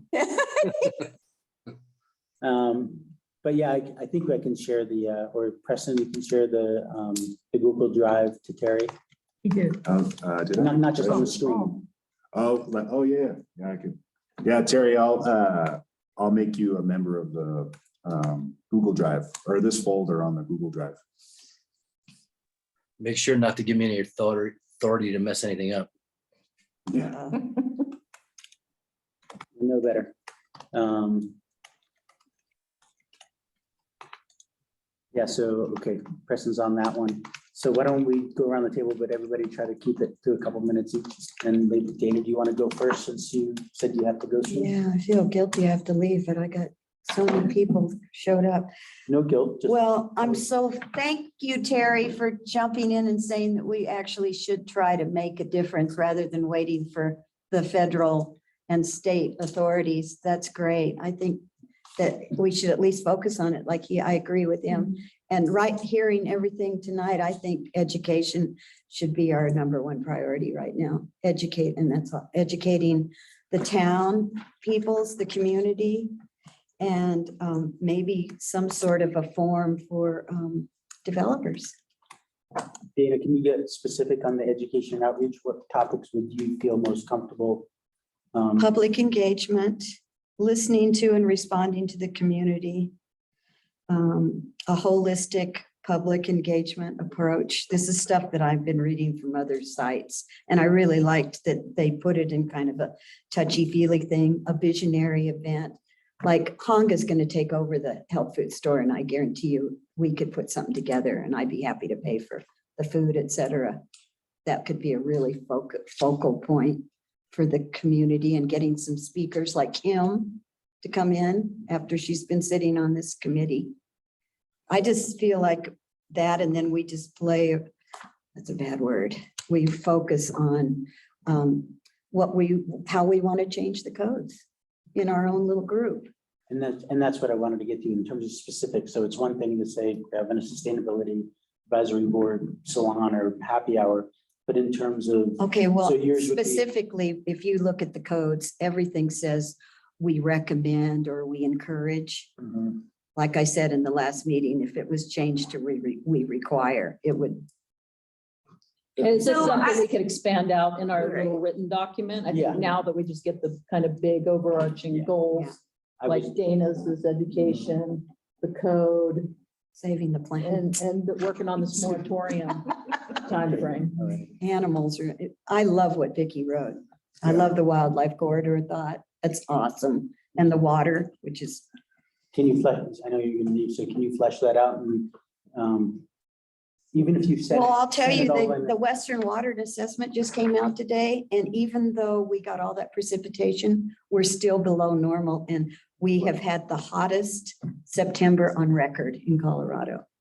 So September, the stream flows were normal, and yet the reservoirs didn't fill up. Of course. So tell me that we don't have a water problem. Okay? All right, so then can I add, here, I just want to keep us on track again on that one. And this But is yeah, water I'm assessment. in constant contact with those guys as Yeah. well. And like, on that last letter I sent out to you guys, as far as I've been talking to them about their resiliency projects. they've But worked that on. all folds into population growth. It's all, Okay. Sure, let's- but all let's- that can be sprawling. I just wanted to get surgical on this so that when we do Okay. get together for a meeting, Dana, if you could, all the different things that you're concerned about since you're departing, is put that in. You could text me, Absolutely. you could email me it, and I'll copy and paste it and explain to you how I got it into your folder. And I will do the, because I'm the secretary this meeting. I'm great up until this point.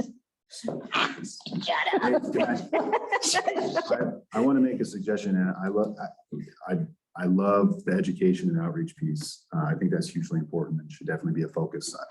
When I was with the town of Avon, I just want to help hone in on some of the possibilities as it relates to education. When I was with the town of Avon, I put together what we called Pizza for Climate Action. They were events where we went to our local pizza joint and the town underwrote pizzas, and we would give out pizza slices to folks who came in, and we had Holy Cross Energy, the local utility provider, come in with a little booth at the pizza joint, and anyone who came in to sign up for 100% renewable energy, just like SMPA has that same program, got a free slice of pizza. And so we would do that like once a month. That's So adorable. that's awesome. that's an idea that's out there. Some communities are doing it, or some regions are doing it. That's perhaps something we could do here. Tara, I don't know if we've talked about that before, maybe not, but We SMPA did something similar called the Power Hours, where we did that with pizza and beer. Hey, I just got a text that you guys should turn around and go look at the Cimarrons. There's a huge. I can see it out the window. Yeah, I've been Amazing. looking out. I'm like, it's very red. It's really beautiful. That's gorgeous. I'm gonna move that I stood up. Yeah, I'm not complaining anymore. If I, Yeah, I am. yeah, the run-up's been really. they will, That's part of why we're here, right? yeah. All I right. wanted to pass this around. Dana, I didn't mean to interrupt you, but. No, no, just no, wanna I, make sure that's that we all I don't go wanted. in on those wormholes. And, but yeah, But prioritize those things and we can figure out what's going to be actionable. yeah, and I have all this, I just am really better with paper than anything. So I have all these articles if anybody's interested. Find the bullet points. Yeah. bullet Summarize. points. You have to find the bullet points. If you guys do anything incredible after I leave, somebody needs to Make a note. document it. I'm sorry to say, It ain't me, babe. It's all going to be incredible. We're gonna say that. We're coming, I'm feeling like we're we're coming together slowly, but surely. This is the sausage making part of this new group, right? Sausage meat. I mean, free range organic sausages, but sausage making nonetheless. Okay, well, thank you, guys. Thank you. Thanks, Pleasure. Dana. I'm sorry I'm leaving. This will never happen again. Don't dock me. Don't worry about it. Or don't you dock me. I don't know. Who's in Okay, can we control. keep going while she's Yeah. leaving? Go, guys. Thanks, Dana. Yeah, I love you guys. There goes your big stipend. Who's gonna pay me the stipend? Well, I'm gonna throw some out since there's an empty space. Comes out of Preston's budget. One thing I was thinking is like, we're all like, have so many talents in this room. And maybe if we could sort of like give assignments or homework, like I'm not great at reading like thousands of pages of documents, but I'm really good at networking and going out and talking to people. So I wonder if we could sort of like pool our strengths with this type of endeavor we're doing and like, so we're not redundant, repeating things that somebody else learned and sort of. I think that's gonna be really helpful when we have actual goals, because like if say education and community outreach ends up being one of our goals and say we want to focus a work session on SMPA grants for this one power hour or pizza thing, then like we know that if your strong suit is community outreach or networking and things like that, that you should take charge on something like that, and we could provide supporting roles. But I do think it would be really challenging to like assign people stuff until we have goals. Which is like why we're setting them. And we all, Yeah. like you said, we all have different skill sets and different things that we can, like Terry, obviously, I lean on him and glean as much as I possibly can from him, from SMPA and on the energy side and from Zebra. And I get that, and I can explain some of that to people in my general outreach, but then I also defer people back to SMPA and municipal code or somebody else that's the expert on it. I think all of us have the ability to filter and vet information, and we can get people to the best resources possible. Yeah. And I think that's all part of our collective goal, but like Kenny's got the many years of experience in the building world, Joyce in the water world. I'm not gonna read the building code. No. We can go, I know how to glean, I know where to go. Why don't you read the whole The whole thing? thing, yeah, and there'll be a short. but at least anecdotally, you Yeah, can say, you know, I talk to know how Kenny to about his experience trying thumb to put through in it. a solar, you know, a PV system, working with SMPA on Hastings Mesa, something along those lines. And then anecdotally, these are the adjustments we've had. Can we? All right, Angela, you Uh, go. You're well, dying. I see can we you get back dying. to the Tell us. Yeah, I was trying to keep it going in Go. a circle sorry. to go Angela next, so. Go. I'm back. She's like melting into chairs. Educational campaign. So these would be my priorities, educational campaign, and my little bullet points there would be educating community, on what's happening, what's already here available, and how they find that, how they do the eco action. San Miguel Power, the rebates are amazing. You can call them on the phone and they talk to you for 2 hours to answer questions. I mean, you just don't know that until you dive into it. So I think just like, and that can take several forms. So a well-planned out educational campaign working with eco action partners to develop that. So we're not inventing a process that's already done. That would be important. And then, you know, how we execute it. That'll be important. One of the things I would like us to touch on is the growth plan for the town. And I've been trying to remember where I heard it, and maybe it was during the master planning that we did a couple years ago, where there's a big picture growth plan that Montrose is going to grow exponentially, Ridgway a little bit, not so much, but I'd like us to look back at that information and that projection and try to align with that with an actual plan rather than it'll probably be this big. And I remember this, someone already, when the water study came out, Anecdote. someone already said that, well, haven't we already reached that with the amount of growth that we've had already? And so there's concern with the water, that the process that we have, but I think that if we have this projected growth, what we see ourselves being, that we should have a plan for getting there rather than just like allowing it to happen in 5 years. So I guess that's where I'm going with that, because I know there's already been a projection and we should look back at that. And then I'd also like us to champion our master plan and the CAP and really use those as our guiding documents into how we advise town council on the most critical issues that need to be addressed and what we consider priority. And then the energy building codes to me are low hanging fruit that we're going to have to do them anyway. So if we can do any of that by the moratorium end, awesome. Like anything would be great on the energy codes by then. Those are my things. Thank you for my time. Taking you back. I can relax now. I just want to ask a question and offer. So, as it relates to growth, the master plan contains the growth framework, as you probably already know, and the future land use map. Ridgway has constraints and boundaries, of course. But I'd love to. I've never seen that if it was a plan or whatever it is as it relates to Montrose and Ridgway. Yeah. I had never heard of that. So if Okay. anyone else knows, I'd love to.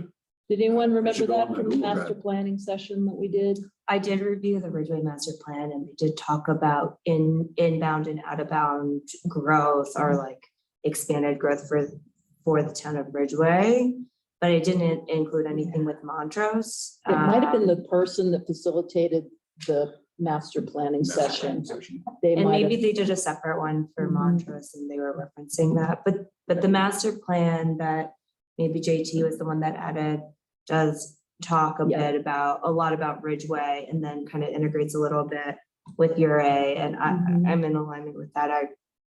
When I get to me, I kind of was reviewing master plan stuff too. I'll add in the map itself, the PDF of the map, because just spending a little bit of time with that gives you really good understanding of what happens in town to its relationship to the county. Yeah. And both for town lands, annex lands, all of that. And I can speak to that because that's a large part of what my concern is as well. yeah, great. Go ahead. So you're all set with what you. You don't want to modify anything, change anything? Now that you've heard. You have to put a date on it if you amend it. Alrighty.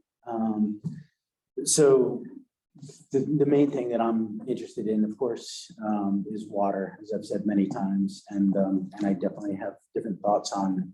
I felt like the LRE water study was a good starting point, and I've been working as hard as I can to better understand its strengths and its weaknesses, without necessarily saying it's a bad document. I don't repudiate the document. I think it's a good starting point.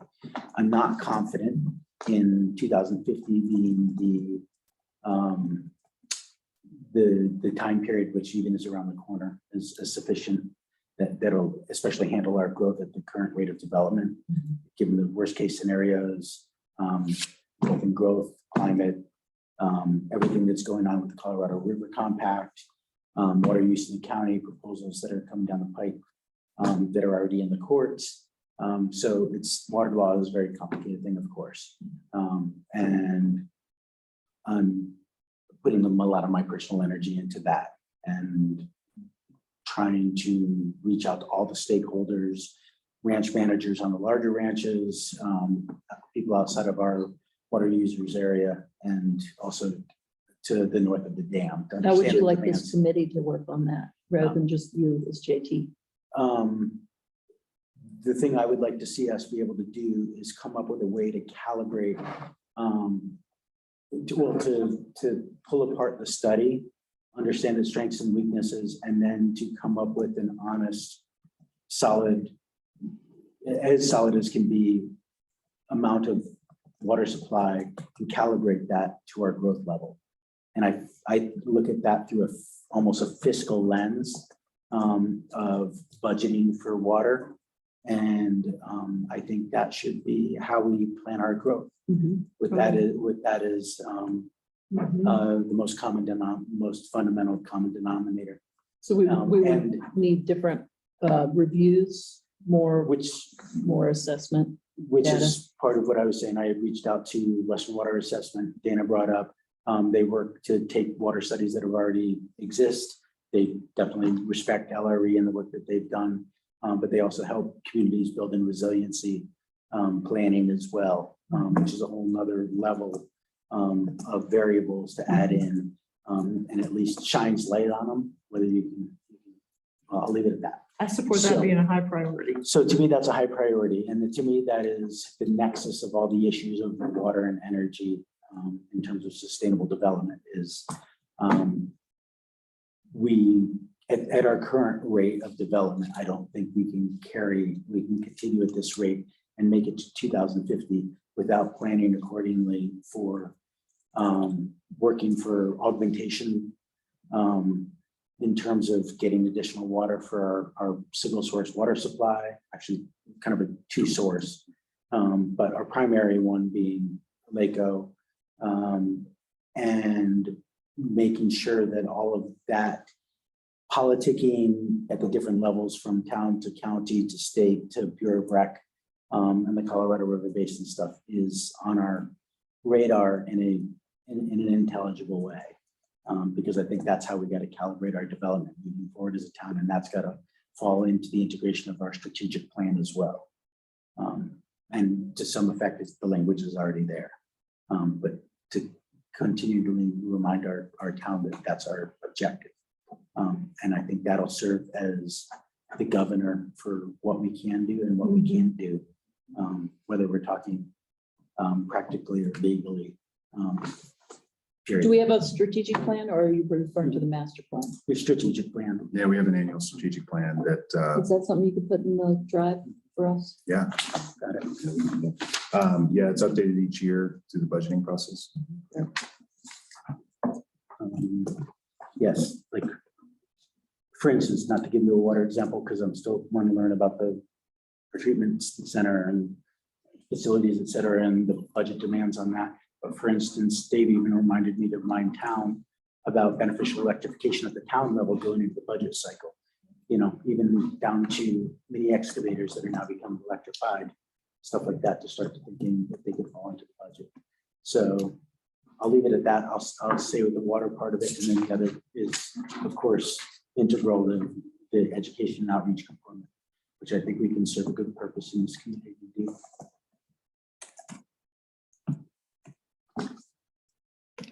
Awesome. Now it's your turn. You two are both chomping at the bit. We are. Oh, no, I'm sure. We're out of time. Dang it. Sorry. We'll start next meeting. Gosh. Okay. I think I'm in alignment with a lot of the things that JT had said with water conservation and efficiency goals. I think that if we decide to focus on that, then we would have another meeting to talk about the specifics on that. I read the LRE study and I do, you know, I think we can talk about the gaps there, but things that we can verify, I mean, that would be town work, but estimating the population growth rate, like what did we use in the study versus what are we seeing in the last several years? Do we think it will continue to grow that way, or do we think it will be growing at kind of the higher rate that they had put? Because there were 3 brackets and I think we picked a middle growth rate, which seemed reasonable.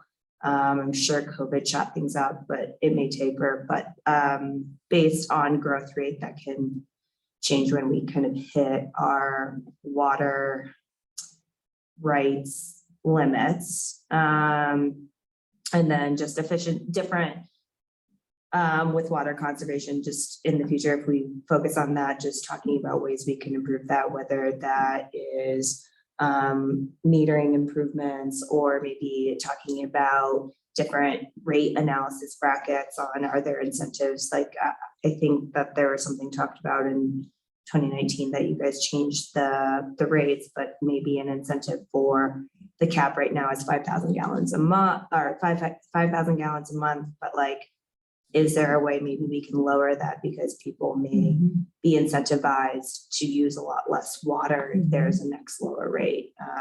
Like I know our townhouse, we only use maybe 1,500 gallons per month.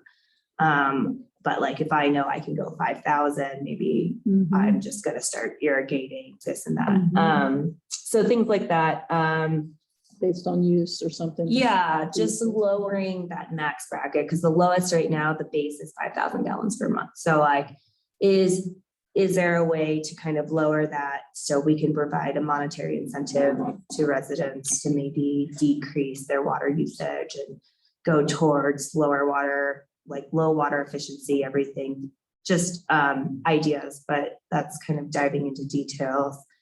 So And for instance, something like, and not anecdotal, but the state incentive right now that's being handed down to tear out lawns, something along those lines, that then interfaces with the code in terms of landscaping and new builds, which was updated last year.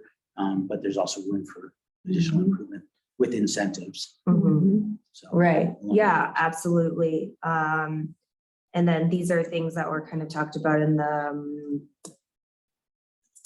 LRE study and things like that, but doing, if we want to look at water still, it's like leakage testing and things like that, and comparing how much water, raw water versus what we're actually metering and producing.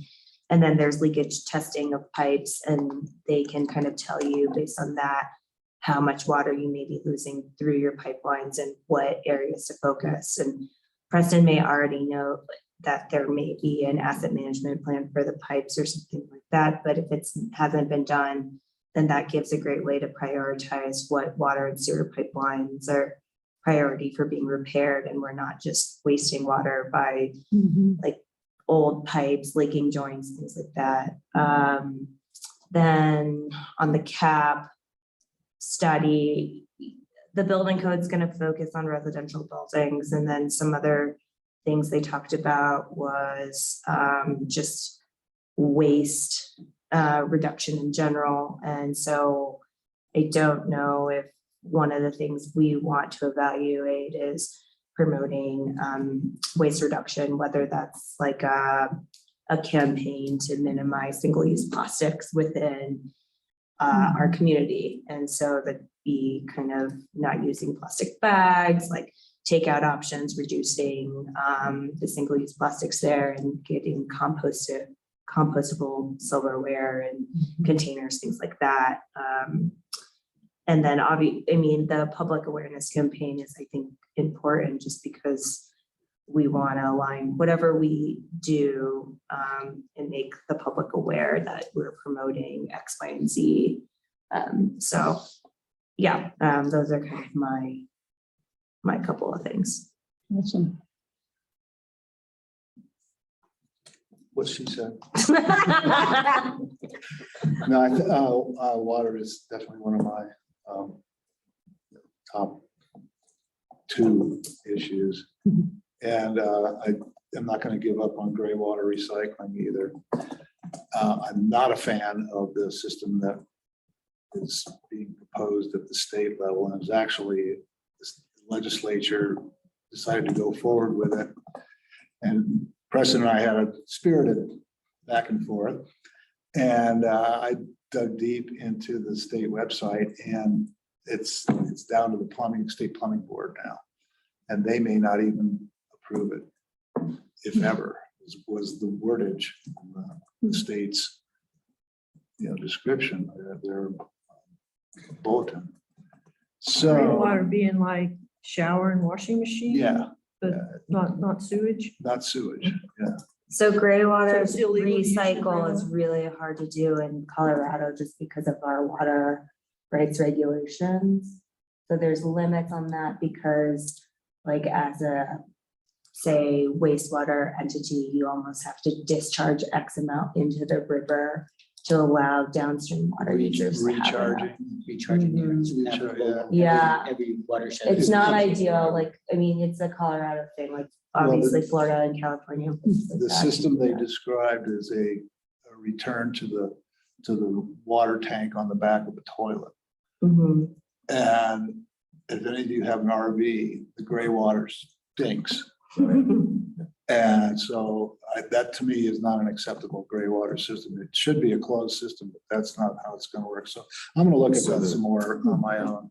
Yeah, and just real quick, Yeah. because that's a great topic and we exchanged emails. And so I'm a member of the stakeholder committee, the Regulation 86 Stakeholder Committee. Has Telluride adopted the required ordinance? We were with Telluride, right? Required ordinance to allow for the 2 gray water systems that the state has approved. I don't think they have yet, but I think that that's something that they're researching right now, because there's a lot of interest in water recycle. They have whatever, they did implement or approve the ability for rainwater collection. So you're Right. allowed to collect Right. 250-gallon barrels of rainwater to use for irrigation or Right. whatever purposes. So I know that's been integrated in, but the gray water is probably a newer piece in that. It's such a stringent thing to Yeah. push off, but not many communities. I mean, there's a handful of communities that have adopted the required ordinance. I don't believe there's one single state approved gray water system There isn't. in the state of Colorado There because it's so expensive and ridiculous to follow Yeah. the process that's been outlined, which is why the stakeholder committee has been assembled to make recommendations to make it easier. So Yeah. we'll see. I'll happily But I appreciate that because do that's some research So on that. there's 2 gray water systems that have been approved. one's laundry to landscape and the other is like, I don't know what they call it. I don't know the point phrase. Do you have those? It's in regulation 86. We can. Do you have regulation 86 saved on the drive? We can put it on. Would Yeah. love to see it. Please and thank you. All right, since it looks like the building codes, we're gonna wait for zebras, to do all the heavy lifting there, and then we'll present. I still have some issues with the PV ready program, because to me, that requires roof pitch and alignment that is satisfactory for PV. And roof pitch and alignment is not in the building code. I think it's in the land use code, or I don't think it's in any code, actually.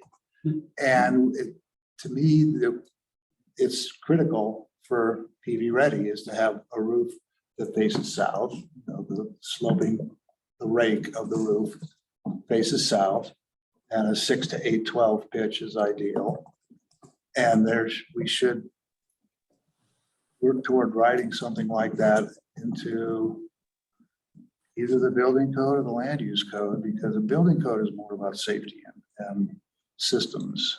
And it's really not so much architecture at all, really. And the land use code this might not be a topic for that either, but landscaping is, I believe. And that's the other area that, like you were talking about, is getting rid of lawns. Both of you were mentioning getting rid of lawns, and that's an area I think we should, to save water, to be more xeriscape and hard surface, and more, I hate to say it, be more Arizona. Just as a quick technical point to that, what you stated about the roof pitch and orientation is ideal, but it's not absolutely necessary. I've been in solar for 45 years. My solar system faces east on my garage, and it offsets all 100% of my use. So there are considerations that should be tempered in there. For example, if the house is being constructed where there's no solar access because of its position against a hill, there would be exceptions. But I think generally speaking, being PV ready is simply a matter of placing a conduit or a piece of Romex from the roof, appropriate roof, to your circuit breaker box. It's an expense of about $100. So in most cases, based on the new technology, high voltage DC, higher than AC. So it's pretty inexpensive to do.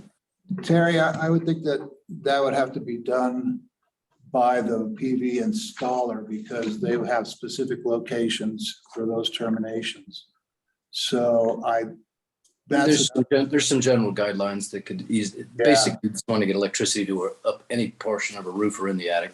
But it's not worth debating all those technicalities, but the code could be written such that there's exemptions and exceptions as necessary. And couldn't it also be written that, I mean, people don't have to necessarily have photovoltaic on their homes, as long as they're powering their homes with electricity that is coming from photovoltaic or clean sources, right? To finish the point there, that for an EV, you do have to have conduit interior, because it's, if you have a garage or anything, you have to run the conduit through the house. So the EV portion of that, it doesn't need conduit. The last thing I would like to see us consider is coordinating with Ridgway County and the county commission on some of these issues, because the CAP study, one thing that really stood out to me was the gas usage in the unincorporated areas is crazy. And the other issue is, and it's beyond our purview, but it's a big deal, is the water waste that is going on in Ridgway, city of Ridgway. Its system is 180 years old and cast iron, and there's no metering in Ridgway. Yeah, I know. There's no metering. There's no The metering. residents have a meter. So That's incredible. it's not our problem, but it's, it's just kind of. It's upstream. It's upstream, exactly. So Wow. there's some recharge. I'd like to throw out that, because a couple of people talked about xeriscaping and stuff, and I think there's a balance there, because trees and shrubs hold carbon, and I don't really want to. I've lived in deserts, and it's not really what I want. That wouldn't be my vision of Ridgway turning into an Arizona. Trees provide shade and cooling, and I don't think we want to just it wouldn't be my goal to reduce the amount of urban forest and stuff. Well, I'm talking about lawns. Yeah, and I think that I watched the documentary or something. Grass does hold carbon, but the fact that we cut it, it balances out to zero. Neutralizes that. Yeah, One thing we could do really quickly is probably dig up the sod that we have over in the corner over here. That's it for me. No brainer. It is worth a discussion with down though, as far as there was a lot of times during monsoonal cycles this year when all of the sprinklers were on. Hmm. At night. So Yeah. it's a whole nother wormhole for us to navigate, but And I think the if important stuff. landscaping ends up being something we focus on, it may not be necessarily like reduce or eliminating grass and trees. It would be maybe optimizing irrigation practices. Yeah. For a lot of these lawns, like, you shouldn't maybe be setting the time 4 o'clock in of, the afternoon. yeah.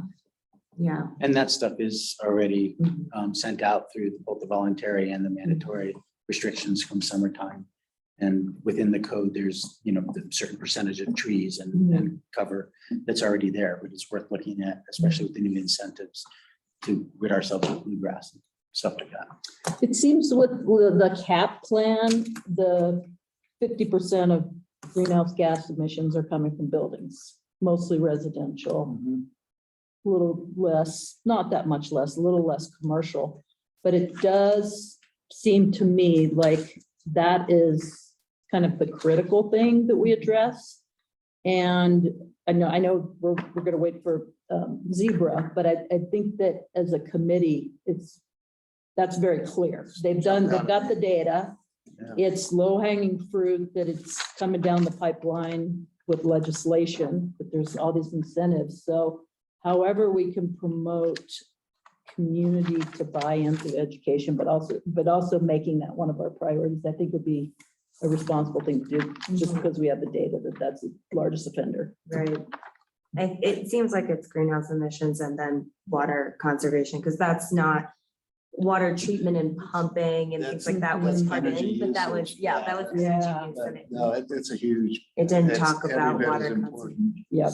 Well, Mhm. I don't want to leave, I want Preston to be able to speak in this order as well, but when we do move on to item 4, for instance, for our next meeting, we can then, maybe we put a lion's chunk of the time into looking at CAP specifically and specifically seeing which parts of that we need to effectively put into place for Ridgway. Yeah, they've already really outlined it well, like Yeah. the biggest impact things that we can do. And town is very attentive to that already. It comes up almost every meeting to some effect, it's referenced.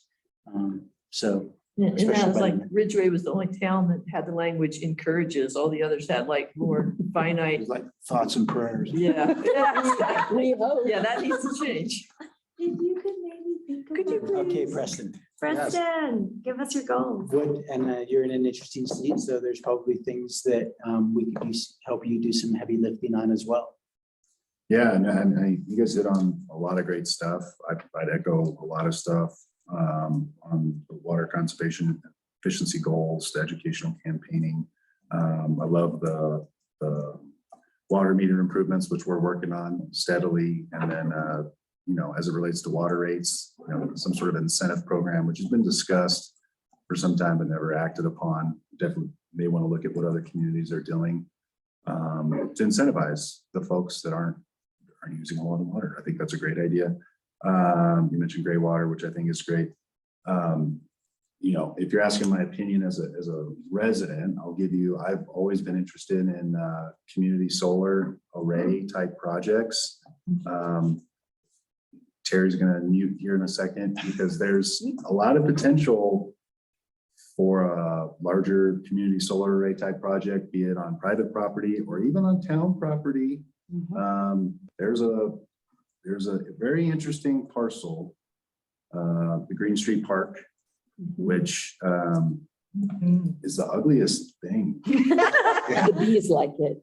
The bees like it, don't get me wrong, and the community gardens there, right? But I'm not talking about those. I mean, Yeah, there's they're a all stretch- Adjacent town land. there's another adjacent piece of town land that, there's a master plan somewhat for the Green Street Park area. It's just, I don't know that it's honed in the way that it could have whenever it was put in place several years ago. I bring that up because that's a very interesting spot.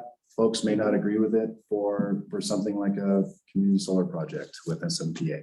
I've thought that for a while. I never even said it out loud. Now it's on camera.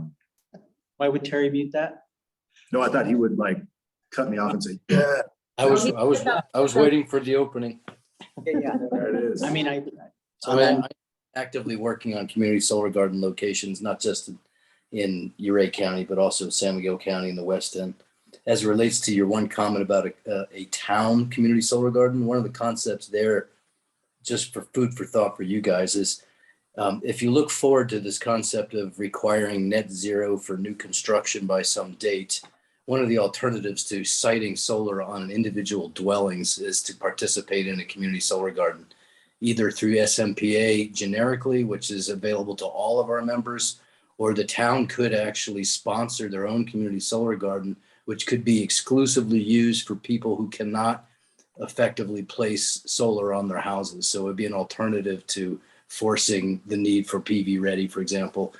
It's another mechanism for achieving that goal. So community solar gardens, participation in the totally green kind of a program, and or on-site solar. These are, there are three parallel ways of achieving that energy offset. But a community solar garden sponsored by the town would be huge. I'm working with Town of Mountain Village and possibly Town of Telluride to look at something similar, where they actually provide the land at little to no cost land lease, and then SMPA works with investors to develop the project.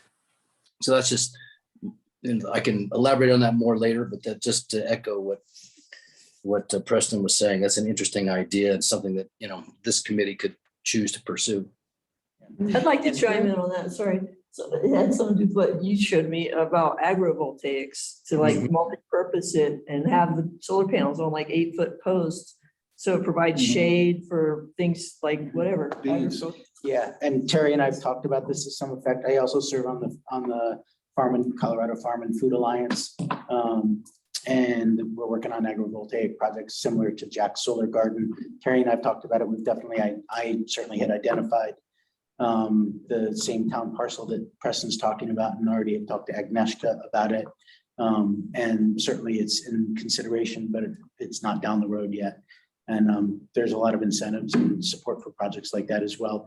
And one other thing, Terry, I remember you mentioning that those offsite solar community gardens can also supplement beneficial electrification for affordable housing. So as a way to keep budgets down and cost per square footage, not having to do the solar installation on the roofs, it can be a win-win situation. So yeah, there's a lot of room for that. A simple example of agrivoltaics, you can raise crops, but you can also cover the apiary with solar, and basically you're raising bees underneath of a solar array. Whether or not, we'd have to talk with the apiary guy how that works. Perfect. I'm We the would love chair. that. Yeah, I would love that. Yeah. No, Food and Farm Alliance, we just Could recently use received wind it. screens. We received a huge grant as well. So we've got one demonstration project in Paonia going already, another potential in Crested Butte. And these are all being done independently with foundation money, but also have to then work with the local energy providers, because especially if there's any kind of grid tie.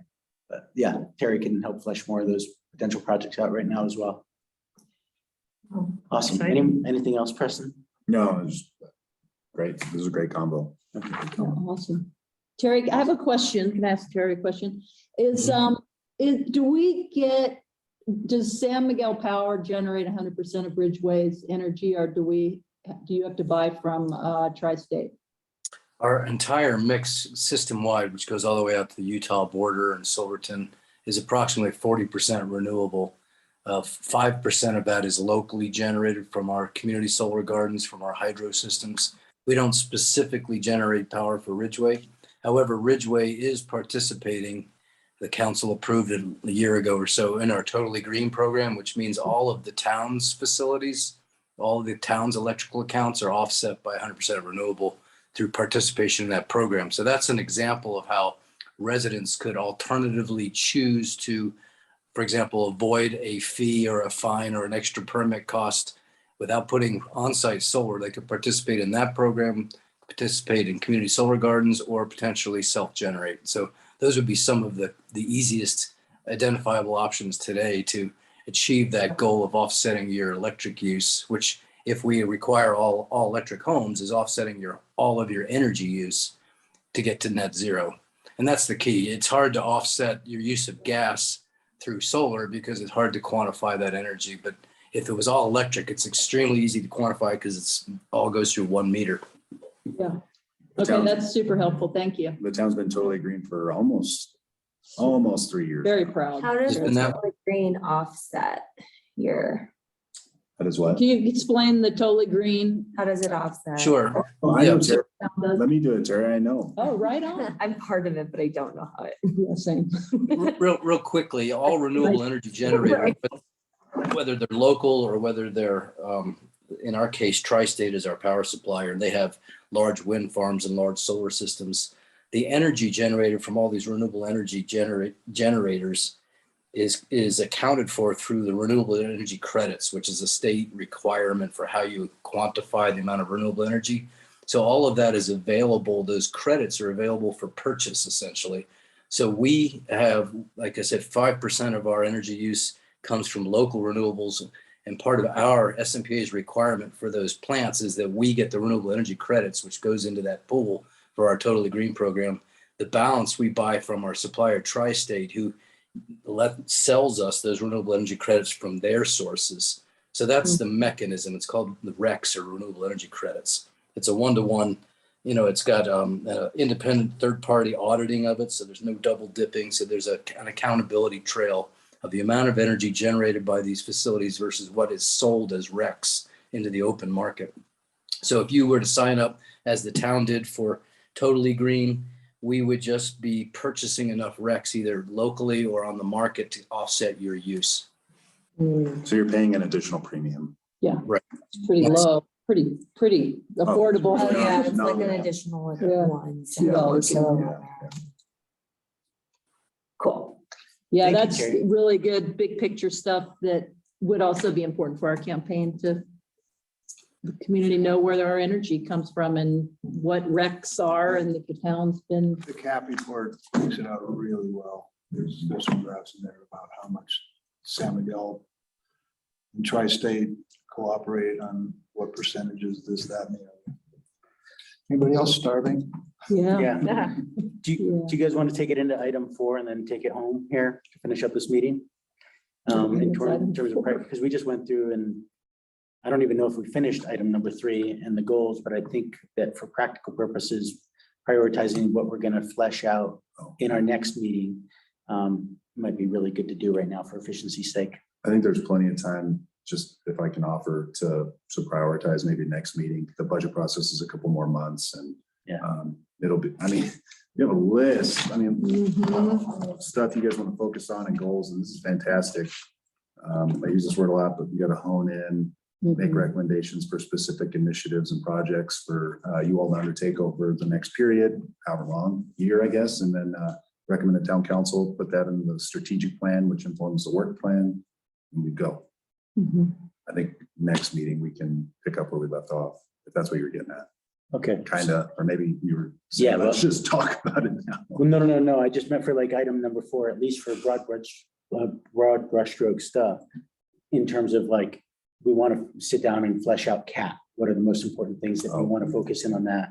Education program, education outreach, obviously, is something we're all interested in. What does our education outreach component look like? Dana wants to do events. Do we want to have a pamphlet? Do we want to have added stuff to the website? Eco Action wants to do it for us. Article in the paper. They want on the to, paper. they offered to, that's what they do, is to come up with educational plans, right? So Yeah, but we're talking about what we were going to discuss and flesh out, and that would be part of it on our Part of it. agenda for the next meeting. Yeah. So, yeah, just so we can, and then on the waterfront, on the agenda, what are the most important things we want to look at? Do we want to all be perfectly educated about the LRV water study? And number 2, do we also want to have a full understanding of our water treatment facilities and our meters, so that we're all versed in that? So are those things that we do on the agenda, for instance? And that's what I was getting to, just to be able to have that as a framework for our next meeting. So prioritizing what we want to do the next meeting, or Yeah. So we I can- think what Preston said is really important to keep at our forefront is what is actionable, what we can do that's actionable in the next year before the moratorium's over. Have a time frame, like if we tackle water, for example, our top priority. There's one that educating us, but like what can we actually recommend? Well, that's what I'm Yeah. getting to. I'm talking about the architecture of our next meeting Mm, so that we can be efficient, and not go down Yeah. wormholes. How do we So- decide? So our main topics being, you brought up multiple times and the cap, and really like all of us doing our homework ahead of time, making sure we understand what it is, and then figure out what elements of those are actionable going in during this time. And then in terms of water, which are the actionable ones there? Mm, We're just trying to, shape the agenda for this Yeah. next time so that we don't go sprawling. If I can offer, I think perhaps, well, Terry said he'd try to keep a pulse on these meetings, but having Terry and Dave, or maybe someone else from the Zebra Committee come in to talk about what they're doing, their scope, try to avoid redundancy, stuff like that. We talked about it a lot today, but I think a more formal conversation with those reps would be good. I would offer that. That's a great idea. And maybe that's something we decide to do for each meeting, is that, like today we had an eco action, next time it's Zebra, maybe after that, we can identify somebody else that's an expert in that Mhm. realm to also make sure we don't have any redundancy. Mhm. Could I offer a suggestion about your agenda for next meeting? Again, as a passive, that in addition to your larger goals, your missions and the things that you're talking about, which go well beyond the next 6 months, I would also suggest you try to hone in on what you think might be achievable and accomplishable by the end of that moratorium, and create some, narrowly focused objectives just based on that timeline. Yeah, I think Angela just said the same. Oh, I'm sorry, I might have missed it then. Apologize. So, yeah, I think we all agree on that front. So. Where are we at? Aside Have from- any experience in a process for choosing our priorities? It seems like it would be helpful for us to come to the meeting with either someone has a process, or we all suggest a way that might work. Because we all have different things there's a lot of alignment, but there's also a lot of ideas. and broad. Yeah, so I was trying to get the framework for that. So like, for instance, you sent out a draft proposal for the next agenda. Maybe we can do that sooner than later with those things itemized. So we can follow those accordingly and stick to that schedule. This first meeting was very broad, right? And so we ended up fleshing out a lot of material. But then, so like we go to cap, and then, item A, item B, item C, that's what we're going to navigate. Are any of those going to be most pertinent to our timeline right now and in these next 6 months or 5 months to end of March? Actionable stuff. Water, same thing. We can prioritize what we do want to focus on, what is actionable and what's not. Does that work? Because I don't know if I'm answering your question. I feel like I'm saying it repeatedly. I'm not sure if I'm asking the question correctly. I just think there are processes by which we're making a group decision on priorities. Like, we don't have to stumble through a process of figuring that out. If anyone has gone through a process of prioritizing things in a way, I just was asking if that. Like voting? Yeah, it's the actual process, not the content of the. I see You what you're get what saying. I'm saying? It's like, we have the process of an agenda, process of note taking, but what's the process for making a decision on things that we have competing interests in? If I can offer, I think you're looking at it. I think it's going to take a very comprehensive and lengthy conversation collectively to figure out what are we going to prioritize. There's a lot, and then someone throws out there an idea. This is what I think we should prioritize. Someone rebuts, someone says, I agree with that. And you hone in that way. Yeah, I think I'm looking for sitting around a shortcuts. table and collectively honing in on a few or several priorities to undertake and recommend to the town council. I think that's the way it's got to be. We can utilize the tools like Google Drive over the next month, but it's going to be a lot quicker, and you're going to get your points across better if you're sitting around a table, right? And Thank you. it's going to be a robust conversation, right? Yeah. Just like the goals just was, but we're going to get in the nitty gritty of what everyone wants to focus on. And it's got to be realistic. We can't tackle everything. No. Wrote down. Should we come a little more, when we get into these discussions, should we come like, so if your point's water and my point's something else, should I have like somewhat of a rough action plan to support that? Should I say, like, should we all say like, well, I want to focus on water and I think that we can do this in the next 2 months, and by June, we could have a proposal to town council, or same with an educational. Should we, I mean, that might help us. Yeah.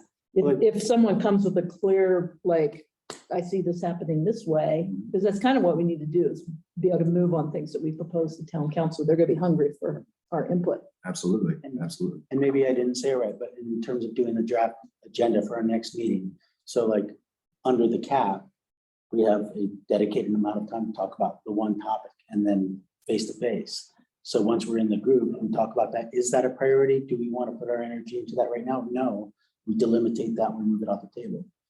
So given the fact that it has been sprawling, even those general topics of cap, the education program, what is the structure of it? What is the scope of it? I think we can figure that in the next meeting if that's on the agenda. By doing a draft agenda, people chime in and say, no, that actually seems too distracting. Let's eliminate that and let's zero in on this. So I think that is process, right? Putting up the draft agenda and then everybody comments on it. And it goes through the process of vetting the stuff that we don't want to waste our time on. Yes.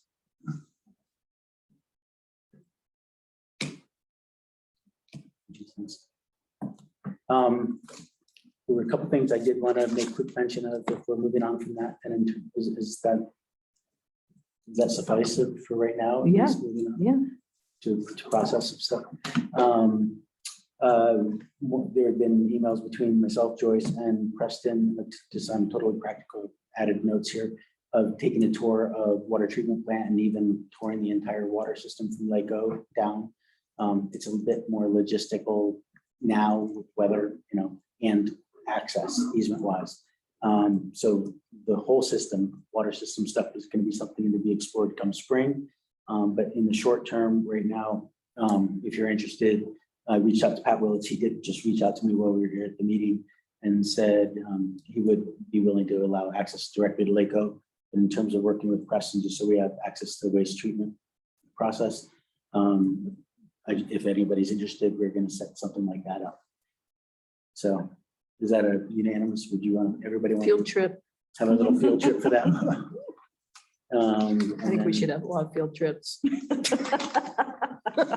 Angela's just signing up.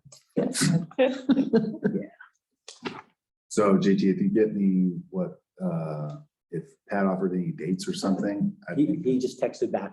Oh, He was texted back. out of the loop. He just Oh, okay. showed up on my text when we were in the meeting. Okay. But keep me posted on what he says. It's gonna be scheduled in the spring. Is that what you're? So my thought is that even here in the fall, we can go to water treatment, Okay.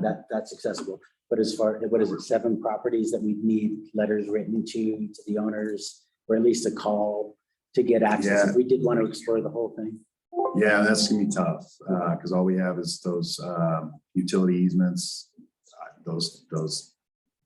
I know I can't use my journalism hat and Waivers, ask for forgiveness liability after. Yeah, liability and stuff, concerns. and I would never, and some of those, some of the pieces of property where that distribution line runs through are tough and gooey to get through. Yeah. So anyway, I hate to be like the naysayer, but that would be tough, but going up to Lake O, absolutely, provided Pat's cool with it. And Yeah. Water treatment plant, you can set that up anytime. Me and Chris can give you guys a tour. Have you guys been up there? Water treatment? Mhm. Gotcha. So those are just two practical things that are been discussion that have been in the background. The other thing I wanted to get on the table for us is also doing a direct outreach to youth advisory. See if somebody there wants to join in on the meetings as well. So I wanted to see if I could, and I don't know the process of the best way to reach out to them. Should it be through you, a letter to them? Yeah, and we don't have a youth advisory council yet. Oh, because We've gotten yeah, letters, change the year. it changes every school year, and right now we only have 2 letters of interest, so we have to do another call, and hopefully next month we can appoint members to the council. But I think that's a great idea to see if someone wants to sit in it. Preston, maybe you could include mention of that idea in your next solicitation for participation.